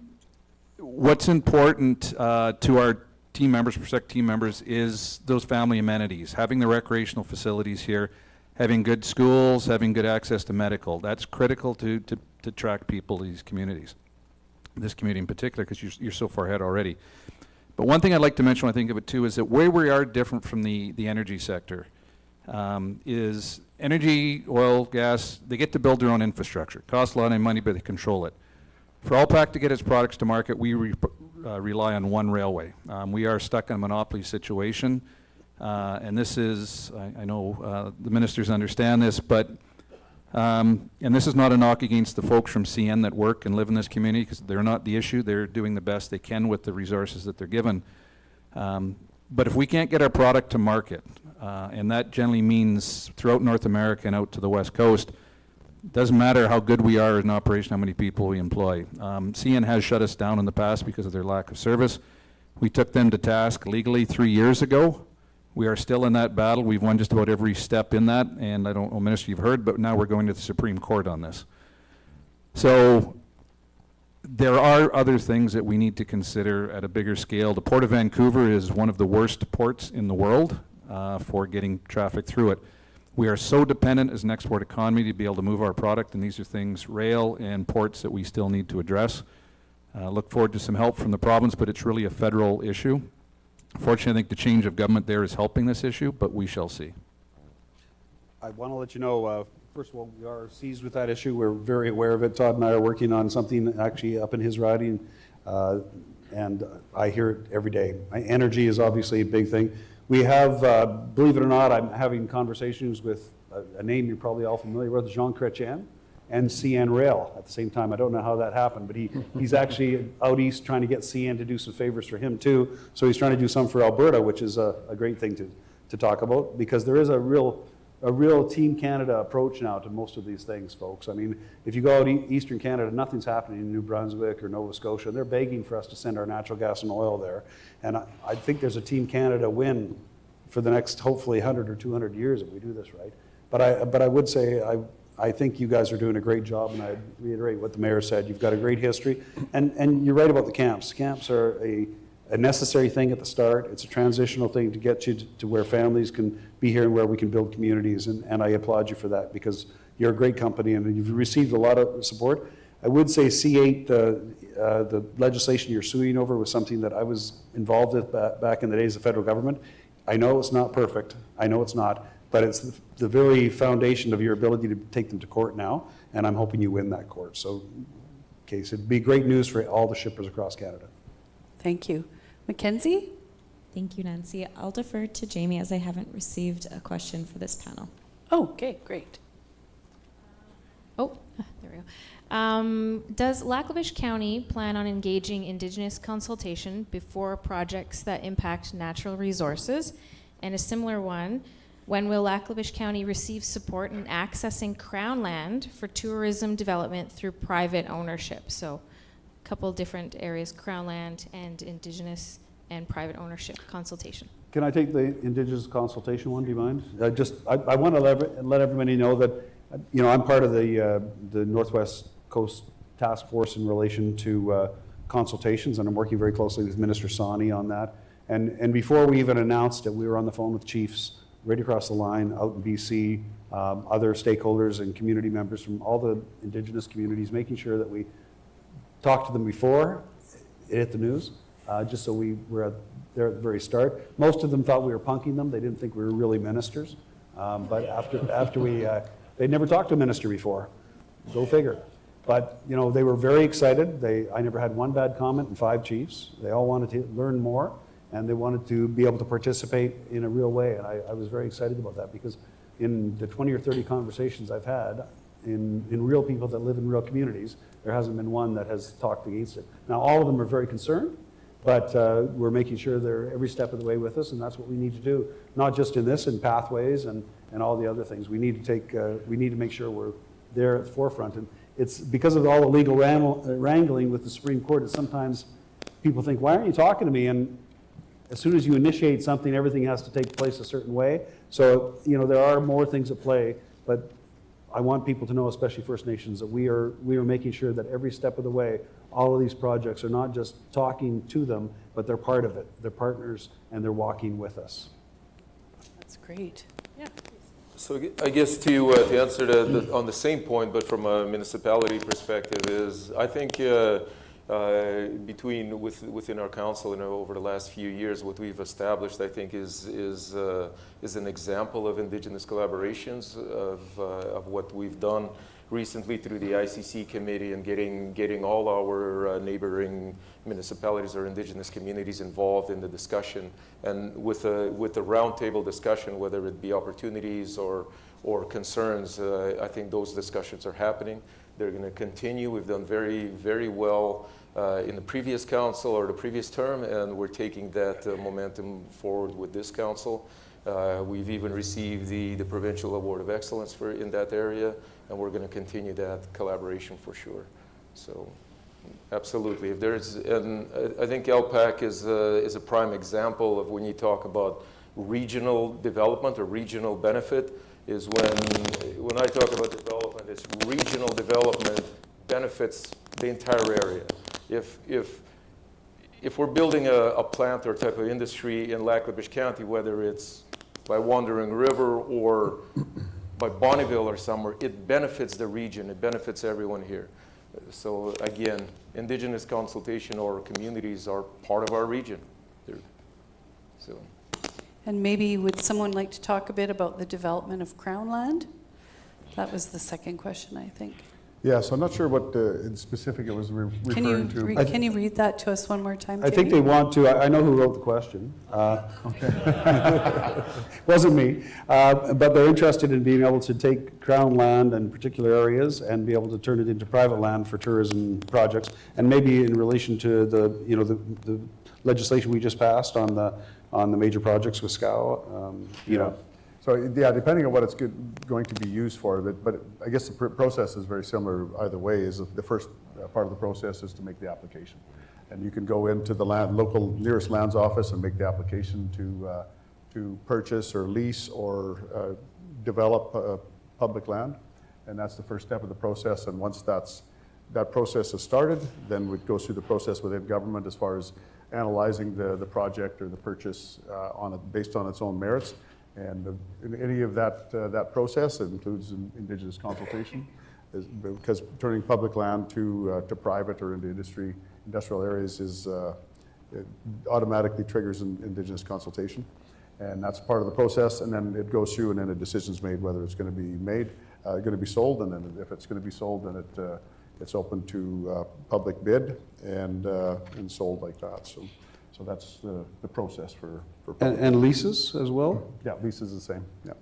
Thank you. Yeah. MLA Yao? I just want to just quickly talk about this a little bit when we were talking earlier about how the community, the region grows and the importance of the coordination between industry and government. You have to learn from lessons that we've learned. And over 20 years ago, and I simplify it, but the municipality of Fort McMurray had applied for land to address all the growth, and the province rejected that. And that's why Fort McMurray did not grow, and that's why all these work camps proliferated. And now as a result, it's 20 years later, and Fort McMurray hasn't grown. We're stuck at about 70,000. We have people commuting from not only all over Alberta, but right across the nation. From Victoria to Newfoundland, we have something like a third of the workers are flying in from these provinces that are hypocrites and denigrate our industry, yet they profit from the industry. So, but the lesson learned there is governments need to work with municipalities and with industry to address these issues. So, Thank you for that. And when your parents, I was just going to say, and when your parents work in an industry, you don't usually put it down because it puts the food on the table. And these people that, you know, raise their kids here, they're going to usually support the industry as well. And there are just, if you look at the Canada Census from last year, there's 42,000 beds in the camps around Fort McMurray. That's 84,000 full-time jobs, folks, that are paid between $150,000 and $250,000 a year, and fly in, some from Alberta, most from Alberta, but many other jurisdictions, many other provinces that don't pay taxes here and use our infrastructure for free. And we are, as a government, looking very seriously at it and talking about ways to work with industry to move that business model in a different direction. That's great. Thank you. Go ahead. And maybe I'll just jump in again too. I think the situation with the camps, when they were originally designed and set up, I think they were intended to be a temporary solution to a problem, but they've turned into a permanent solution. And when I look at that, and we have municipalities that are looking to purchase public land to expand their community, and not too far away, we have a camp that's basically a town sitting there paying, you know, until just recently, very little. $1,500 a year. Some of them. For 10 acres. Exactly. And so we've dramatically changed that, and probably more changes coming too. But again, when I think of a camp, I think a camp is a temporary situation. If it becomes permanent, then it's a town, and it needs to be treated substantially different. So I'll just say just a couple of things. I don't know when we're going to end the session, but I do want to give a bit of a shout out to the forest industry. You know, all across Alberta, they create jobs. They take care of their communities. They're very good partners within their communities, and just want to give a shout out to the forest industry. And I give a shout out to Lisa too. I travel around promoting Alberta, so I was in Nashville last week, and people from all around the world were there. I think 110 different countries were represented at an outdoor show there, and Lisa was there too, promoting Alberta and promoting this community. Thank you very much, Minister Lowen. So that does end this panel, unless there are any last closing remarks from anyone. And it feels a little bit like speed dating up here, but we're going to speed along. So thank you very much, Lisa and Brent, for contributing to this panel. I'm going to take a quick break. Back a bit. So we are going to take a quick break, and then we will get back. outside and on the hall. I think it's 5 minutes.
Can we ask everyone to get seated, and we'll go on to our third and final panel.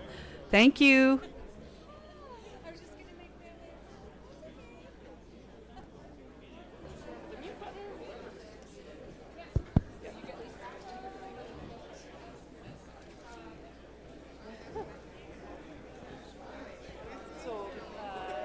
There we go. Yeah.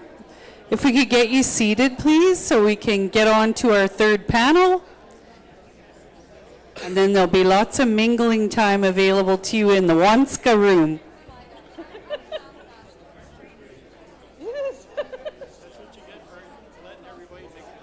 I know. All the chickens have dispersed. That's okay. We'll get everybody seated here right away.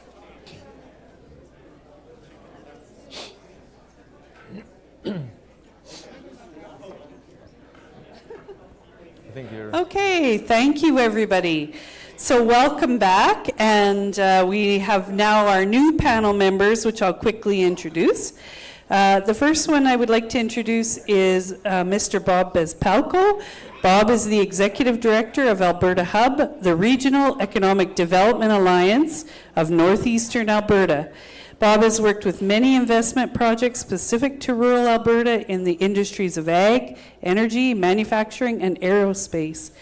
Bob works closely with 48 members of Alberta Hub, which includes municipalities, First Nations, Métis settlements, colleges and universities, and business and industry.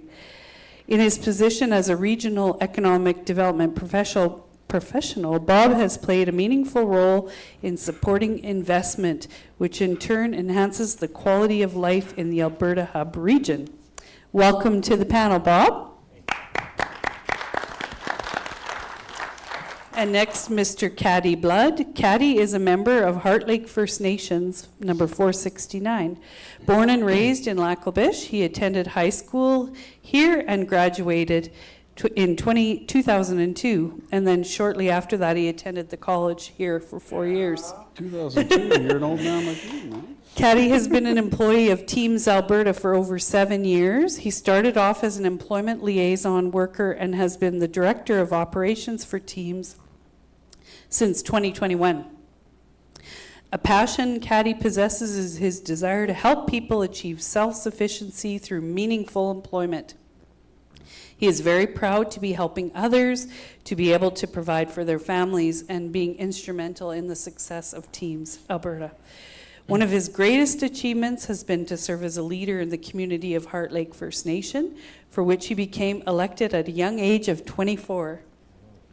Caddy's ultimate goal is to continue to pursue that role of leadership within his community, and he also states that Dad is one of the best titles he's ever had the privilege of being called. Welcome to our panel, Caddy. And welcome back, Dr. Price. So the third panel, as we have labeled it up there, is about community growth. And this panel has the pressure and the pleasure of having heard all about the opportunities from the previous two panels. And I know that all of you are very passionate about capacity building through community and human development. You have had the advantage of hearing all those ideas, and so now we want to explore what can be done to build capacity in individuals and the communities, and including small business. And we're going to start with Mayor Rutoff to, in his terms, define what is the Lac La Biche County advantage. Thank you again, Nancy. Before we get started, and this is kind of important, but I do want to recognize our agricultural industry as well here. What our beef producers and grain farmers here are largely the unsung heroes. We don't really talk about them much because they don't complain much. They just get the job done and we move on. But we do have a huge ag industry here in our county as well. But before we go, I mean, what is the Lac La Biche advantage? Location, resources, and infrastructure. We all know that we are the gateway to the Sagdi Alley, as we're going to coin that phrase from now on, because it is and will continue to grow. Where there are tremendous resources, obviously, and billions being invested. What not everyone knows is the infrastructure that already exists here in our Lac La Biche County, specifically in this area. We got 3 major highways that intersect here. We have a railway that connects us directly through Saggy Alley into Fort McMurray. We have a beautiful airport that can accommodate everything from water bombers, forestry, to jets, to Dash 8 aircraft. We have shovel-ready lands all around the lakes that we mentioned earlier. All of this is underutilized and ready to be further developed and exploited. As mentioned already, the county's invested into infrastructure. The utility infrastructure that's in the ground today is ready to use. Businesses and homes can be accommodated immediately. We have the vacancy, we have the room to accommodate. Again, shovel-ready lands, that's usually, that topic is thrown around loosely many times. We have those lands, all residential types, multifamily, residential, whatever type of residential accommodations you can think of, we have the lands to accommodate. Again, commercial and industrial lands are available today and could be available very quickly. The Lac La Biche to the Plomonon corridor lands are all serviced and ready to tie in, from multifamily sites to town estate lots around the golf course to lakefront lots all around the lakes are ready to build on tomorrow. North side of the lake around the Owl River and further in that area are much closer to that industrial base and the workforce plants. Those lands are also available and ready for development. Again, there's a huge natural advantage. Some are already partially developed, waiting for opportunity. Others can be developed within short notice. Again, there's no shortage of lands or infrastructure. We just need opportunity. I also wanted to mention in the earlier segment, when we talk about industry and attraction, statistics say that for every 1 permanent job, there's a spin-off 5 to 7 additional jobs that are created. That's the importance of industry. That's the importance of an industry like Alpac and the spin-off that's created. We have those industries. Our challenge now is that disconnect, and how do we get that travel time reduced and attract. But anyway, we're working on it, and we're going to get there. But also very important is the quality of life that Lac La Biche offers through the amenities that are currently built, and some are going to be finished this year. We have the best amenities, the best recreation facilities, educational facilities. Healthcare is also here and getting better all the time. We also have one of the lowest residential taxes in the province, and with one of the best municipal services anywhere. That's the Lac La Biche advantage. We're not just talking about it, we're not planning for it. We have it, and we're open for business, and we can accommodate tomorrow.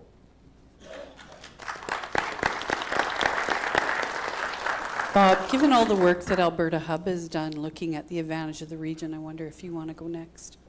I'm sorry, can you repeat that? Do you want to go next talking about the Lac La Biche advantage? No. I'd love to. No, thank you, Mayor Rustov, very much for that. And I first want to thank Portage College and the County of Lac La Biche for inviting me to sit on this panel. And of course, Minister Jean for all the great work and support, and Honorable Yale for all the great work that you're doing. I learned a lot listening to the panelists. And again, it is business and industry that drives economic development. I've been with Alberta Hub now 15, 16 years. Alberta Hub was created back in 2000, incorporated as a nonprofit.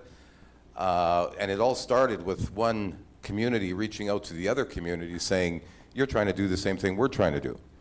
Capacity, resources, financial, how can we work together to attract investment in our region and specifically into communities? So basically what we're trying to do is bring new money from the world into our community so they pay taxes, goes into the coffers to bring a better quality of life for its residents. That is basically what we're trying to do. The Lac La Biche advantage, wow, where do I start? 5 minutes less I got, ain't gonna do it. It starts with the people, number one. And of course the infrastructure, your location, yeah, you're sitting on a corridor. There's a lot of great advantages. When I work with Alberta Hub, and like Nancy said, I work with 35 municipalities, colleges, business and industry to close that gap, but I don't promote one community over another one. I promote every community in a regional context. It's the investors that make the decision where they want to go. I mean, trust me, I didn't have to phone CNRL and say the dinosaurs died here, come and drill. They got that down to a science. It was interesting earlier because of the different formations, because I used to work in the oil and gas as an oil gas operator, so I understand that language. So oil and gas came in, and we didn't have to do much. They needed services, they needed companies, the hardworking people saw what they needed, and it came. But the oil and gas industry has changed. The way, you know, of course, where you've got SAGD, and we've got the CHOPS method, the cold oil, heavy oil through pumps, gravity, I forgot the term already, bringing it to surface, but multilateral wells. If I'm not mistaken, there used to be 35 to 40 people on a drilling rig, and to the mayor's point, you know, the services are required, but now I hear they're down to 15 because of technology and AI. So they can do more with less people, and this is where technology comes in. And when we talk about diversification, diversify within that industry, not outside. Because there's some companies, and you know, the advantages of Lac La Biche have, but you're competing with oil and gas wages. There's some industries that can't compete with it, and that's just natural. But Lac La Biche's strength is the energy, agriculture, tourism is growing, and again, congratulations to all the work. But please don't forget about aerospace and defense, just down the road. There's billions of dollars being invested by the federal government. They're cleaning and greening the bases, construction jobs, but then the primes are coming in, CAE, Lockheed Martin, to support these F-35s, and the importance of the North is another thing that we have to keep in mind. The transition in what energy skill set has to the aerospace is so common. It's an easy transition. Cold Lake, also, the CFB 4-wing also offers great opportunities. If you grow food, you can bid on contracts to supply potatoes, carrots. There's those opportunities. So please look at the aerospace industry that flows into the energy industry. And to the mayor's point again, I could live in Lac La Biche, and I can work for CAE, and I'm working from home and remote. We need to start thinking about the industries that we, to Minister Jean's point, that started in the 60s. How have they changed? What is changing? And for companies locally, it's very important. My job, and I have colleagues here in the audience, we have the MD of Bonnyville, we have St. Paul here, Smoky Lake is here. So regionally, we need to work together to address capacity, develop that foundation in broadband cellular service, so when our kids go explore the world, they want to come back home, and we gave them a reason to come back home. And like I say, I grew up in the County of Two Hills, and I'm old. I graduated in '78. Oil did not exist. When I came back home doing chores with Dad, oil existed. They rolled into El Point. They rolled into Bonnyville. It was a transition. We lost grain elevators. It just naturally happened. The farming, the agriculture. So if I could stress anything, and again, Alberta Hub was created to close the gap between business and industry and municipalities. What does business and industry need? And then the municipality can address that. I think we have to close the gap and take that message to working with the federal and provincial government, because industry and business is not the same as it was in 2000, in 2010, in 2015. It is changing, and it's hard to keep up. So the advantages Alberta or Lac La Biche have, I'd love to live around that lake and on my computer and just smiling out the window. That's great. Thank you.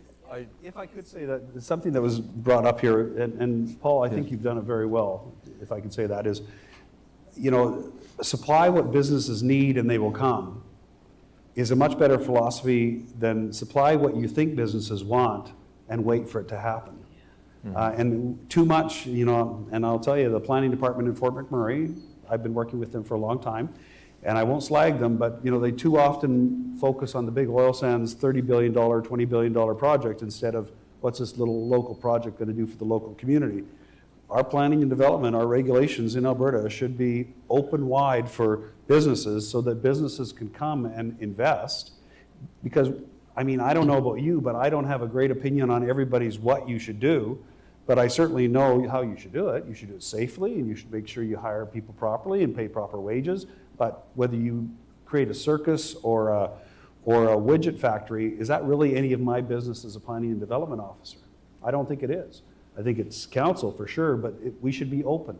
So attracting people here will be because they want to come here because they can invest, not because they have to convince you they need to.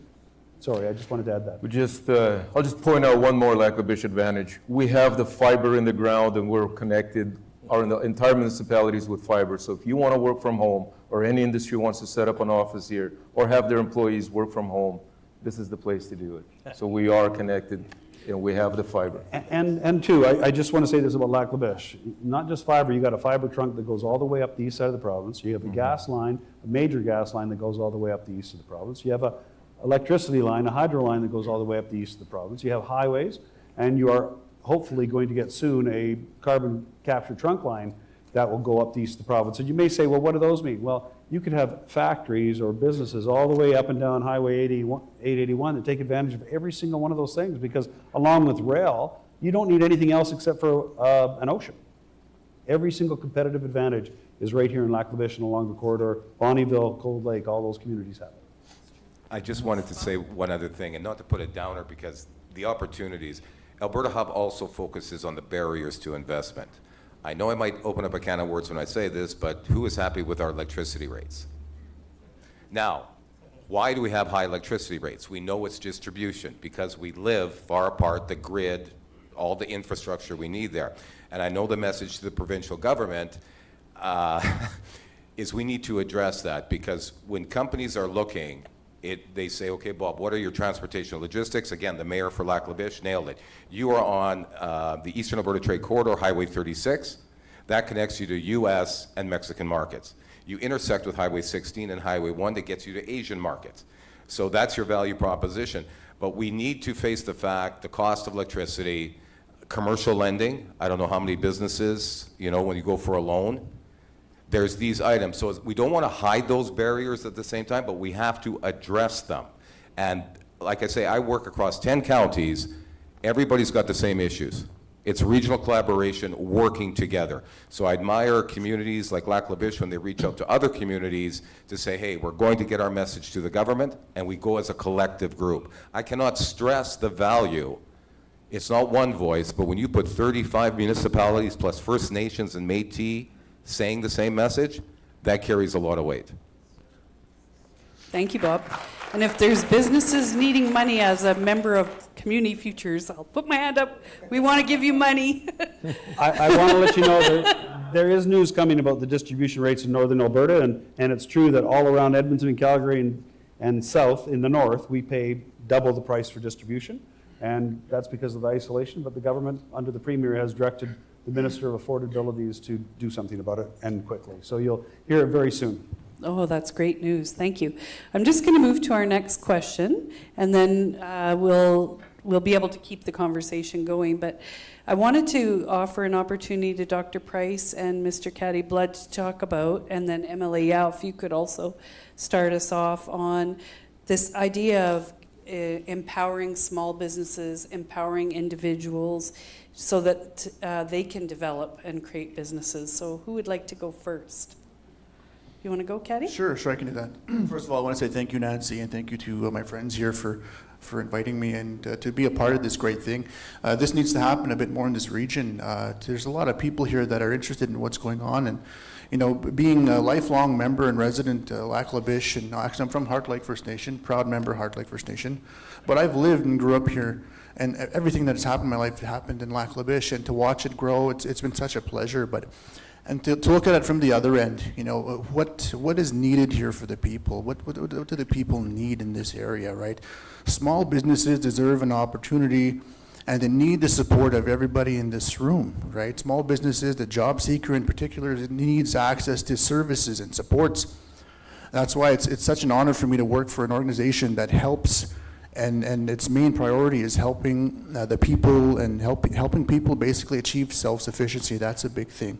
Now, what we do and what we can all do to support the small businesses in the area is to shop local, right? We support local businesses, and I do personally, and even with the program, whenever I host an event here in this area, I'm thinking, where can I get my things, like all local stuff, and that's basically the first step for me, is to shop local, support the local businesses, and if there's ever a position or an opportunity that needs to go to a local in the area, you know, I always have the town of Lac La Biche in the back of my mind. And you know, if the people of Lac La Biche or one person in Lac La Biche is successful as a result of the services we provide, you know, it's going to create a ripple effect of positive energy in this community.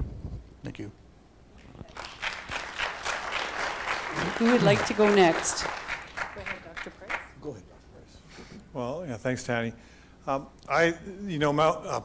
Portage College is for 57 years, almost 58 years, been responsive to the needs and opportunities in the region, and especially in Lac La Biche.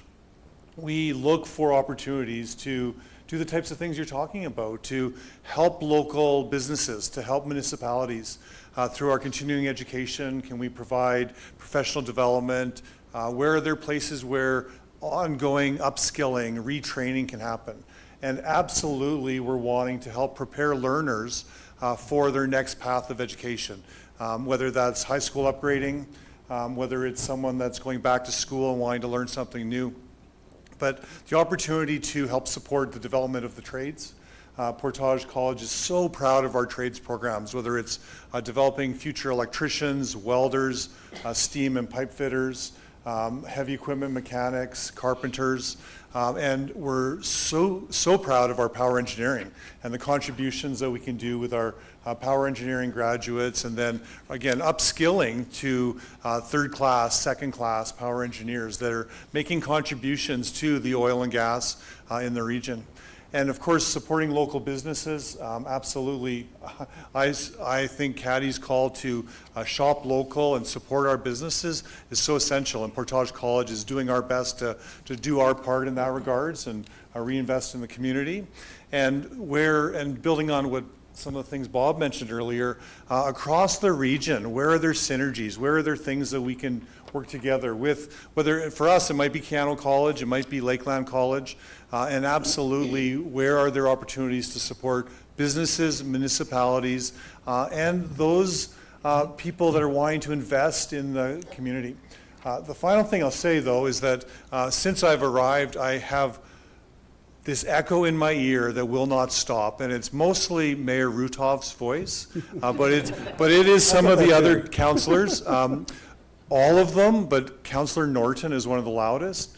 But Lac La Biche is a college town, and we just love that collaboration with Portage and the county of Lac La Biche. Thank you. MLA Yao, did you want to jump in? Yeah, absolutely.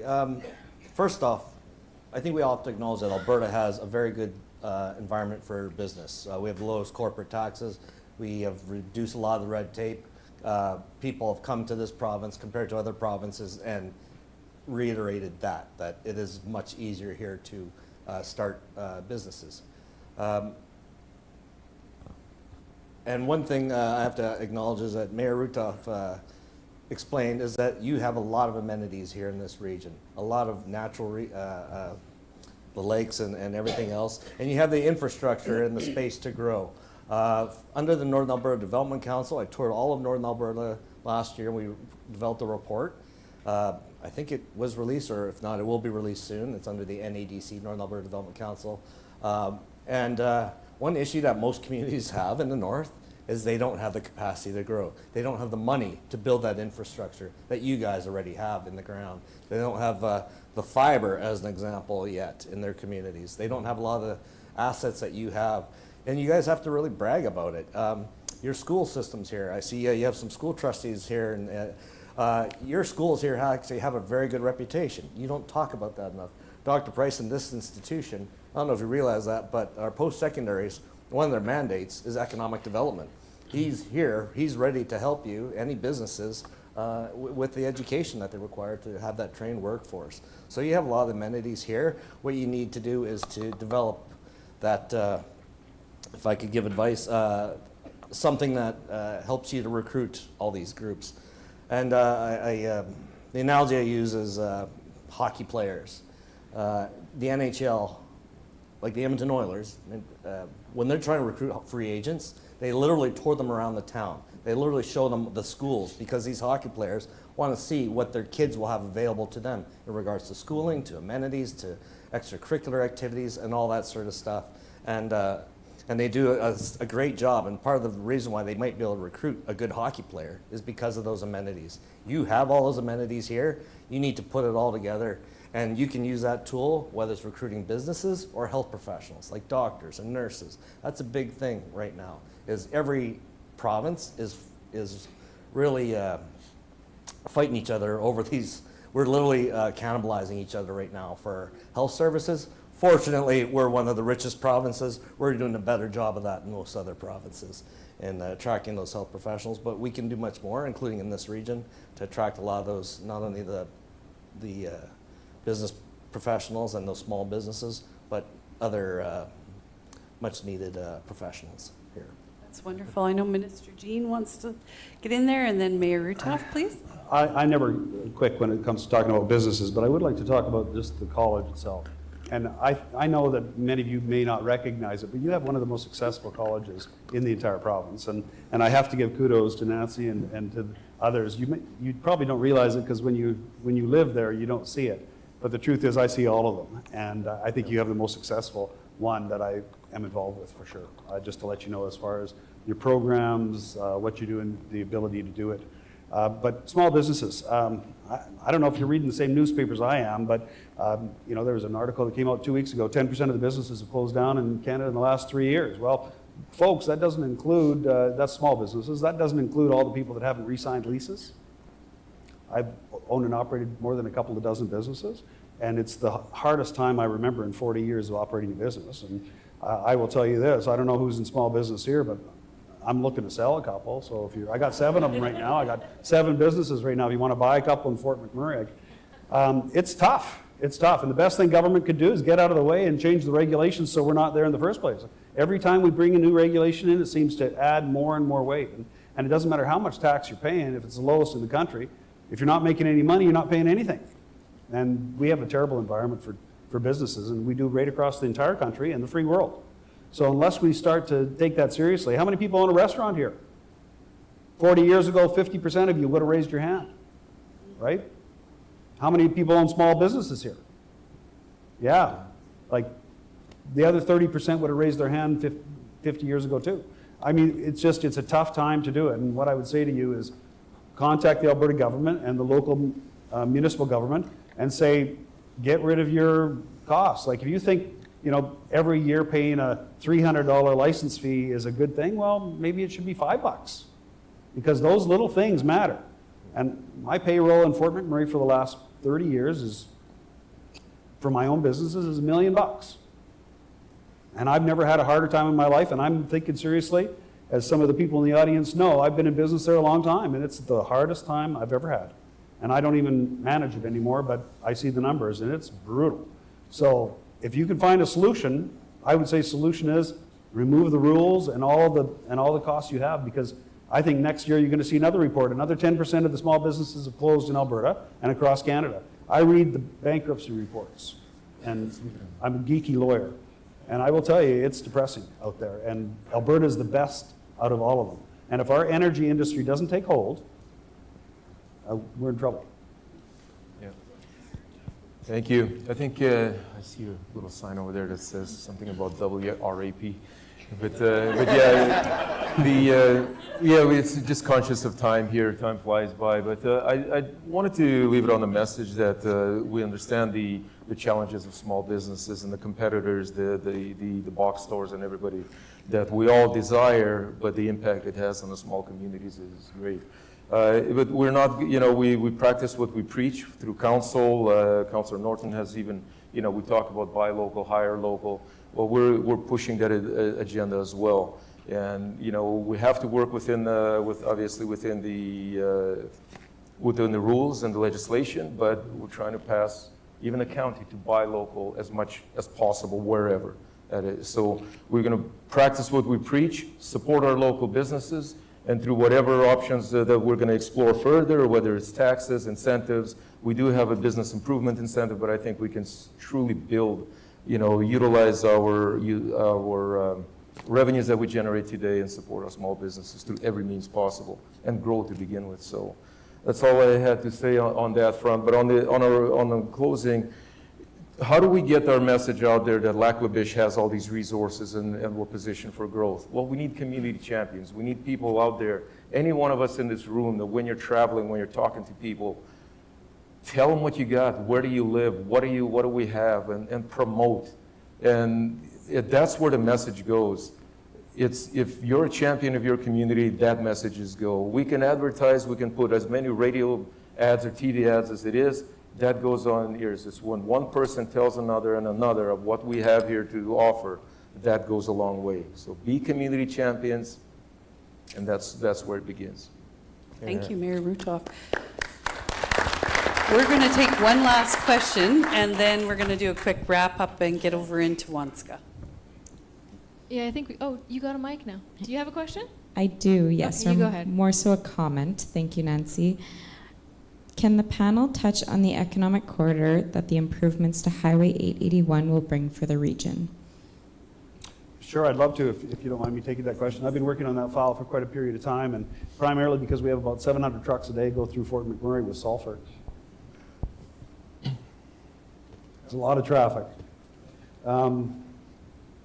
So we have invested, I think, $780 million in the past two budgets, $780 million on turnouts and widenings and passing lanes on 881. I just talked to Minister Dreeshen yesterday, actually, about it, trying to get it turned into Highway 36 instead of 881, which means 2 numbers instead of 3 numbers. I know it sounds silly, but as soon as you get to 2 numbers, you get a whole bunch of more infrastructure, and you get a different designation. And guess what? If we get that different number, that's Highway 36 all the way from the Montana border all the way up to Fort McMurray. So it would be a big deal. And yeah. So there are some challenges, and we're working, with different communities along the route to make sure that we get those turnouts right and things like that, because there's a couple schools through there and things, and we're looking at another alternative route around the lake, Greywire Lake, for instance, instead of through the 2 hamlets there, the indigenous hamlets, Greywire Lake, if you know the area, just to keep, because they're 2 school zones. That's great. Thank you. Anybody else from the panel before we move to closing remarks? I was just going to add to the changing of 881. A lot of our secondaries outshine a lot of our 2-digit highways. And this goes to how industry is changing and the great condition of our roads that the province has. So we're always looking for that shortcut wherever we're going, and we'll take pavement. But to Minister Jean's point, 881, that'll be a 1,200-kilometer corridor. That is a massive logistics corridor. So yeah, another indication of how things are changing. Actually, I should add, in this last budget, there is some money to start twinning the roads between here and Edmonton. So yeah, Wandering River South, if you didn't see that. That's really great. So we're going to move to some closing remarks, and we'll start with Dr. Price. When I came up to Lac La Biche for my interview, I was under this myth that Highway 63 was twinned all the way to Edmonton, and so yeah, soon. I'm just so grateful for you in the audience being here today to join us, to listen to our speakers. I'm thankful for the final panel, but the 2 other panels as well. Mayor Rutoff and Nancy were the ones that really reached out to Minister Jean about putting this together, and the 3 of them made this happen. Shout out to Vaughn and Mackenzie, and there's so many others, Carrie and Jamie from my team, and Rick. This has been an amazing afternoon. I'm wondering if anyone has the hockey score for the Voyageurs. Okay, so tomorrow night at 7 p.m. at the Bold Center, we need as many people out as we can to help our Voyageurs team. The first time in 14 years they've been in the playoffs hosting. We got to beat Briarcrest, so I'll leave it with that. Thank you, Dr. Price, and thank you also for all of the hosting, including the facility, but all the great work all the staff have done. Thank you. And now, Mayor Rutoff, would you like? This is the closing remark. Again, thank you, everyone, and thank you for your patience and coming out and supporting this event. As we close today's forum, I want to leave everyone with one phrase to take away. Lac-La-Biche County, the natural advantage. What we experienced today was not just a discussion. It's about alignment and candor. It's about partnership and action. Minister Jean, Minister Lowen has already departed, and Parliamentary Secretary Al. Thank you for being here today, for listening and engaging in meaningful dialogue about growth in our region and the priorities it creates beyond our borders. To our education leaders, you're shaping the workforce that will power the next decades of investment. To our industry partners, your willingness to signal opportunity and share your real-world needs is exactly what communities require to prepare properly. Today confirms something important. Lac-La-Biche County is not waiting for the future, we're prepared for it. Industry growth is not about buildings and equipment, it's about people, it's about families choosing to stay, it's about housing, healthcare access, recreation, safety, and pride of place. Economic growth and quality of life are not separate conversations, they're one and the same. If we want industry to invest here, we must be workforce ready. If we want workforce to stay here, we must be community ready. And that requires partnership beyond today. Let us leave this room with clarity. We will align training with real industry demand. We will continue preparing land and infrastructure. We will advocate strategically at a provincial level. We will strengthen our collaboration with education and businesses. This forum cannot be a one-day discussion or event. The communities that succeed are not the loudest, they are the most coordinated. And today, coordination began to take shape. To everyone who contributed here today, thank you. To everyone investing in this region, we see you and thank you. And to the young people growing up in this region, we're building a future where you do not have to leave to find opportunity. Let's turn discussion into decisions, decisions into development, and development into lasting prosperity. Once again, thank you, everyone. Thank you, Mayor Rutoff. And please let me thank you for your vision in pulling this together. This was Mayor Rutoff's idea, and for all the work that Mackenzie and others have done at the county to bring this into fruition. And before I close, I would like to thank all of you for sticking it out. I know that we ran over time, and we will be going into Wanska for refreshments. Please do join us, because there is a lot of food, and it's beautiful. But I would like you to join me in a big round of applause, thanking all of our panelists for their time today. Good job, buddy. Man, you don't look that old. Yeah. And unless anybody else would like a last word, anyone? Sure, just want to toot my own horn here for a bit. I run a program called Teams, and what we do is we focus on helping people find connections to jobs. Just to anyone in the room, if you're an employer or a potential employer, or if you need to know somebody looking for employment, we see and help over 300 people annually, with roughly 200 seeking and gaining employment every year. We've been doing this for many, many years, many more years to come. You know, if there's somebody looking for employment, we are in the area. Come by and see me. I think we have the best numbers in the area. They can't be beat. So come and see us. And thanks Nancy, and thank you all for being here. And thank the guests for being here as well. Thank you. Emily Yao, did you want to say something in closing? Just very quickly, like if you do, there are provincial supports. If you have like a business that's in the tourism sector, I challenge you to work with Alberta Tourism.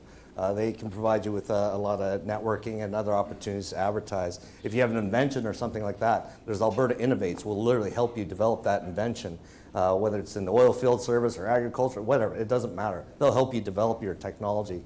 Regarding small business supports, again, there are some business counseling and other services they provide. And then through things like Community Futures, for example, the province funds those different areas. Futurepreneur, another one. Danny will give you his number and he'll answer all your questions. But there are Thank you, everybody. So thank you. Thank you again. Thanks again, Paul. Appreciate that. Oh.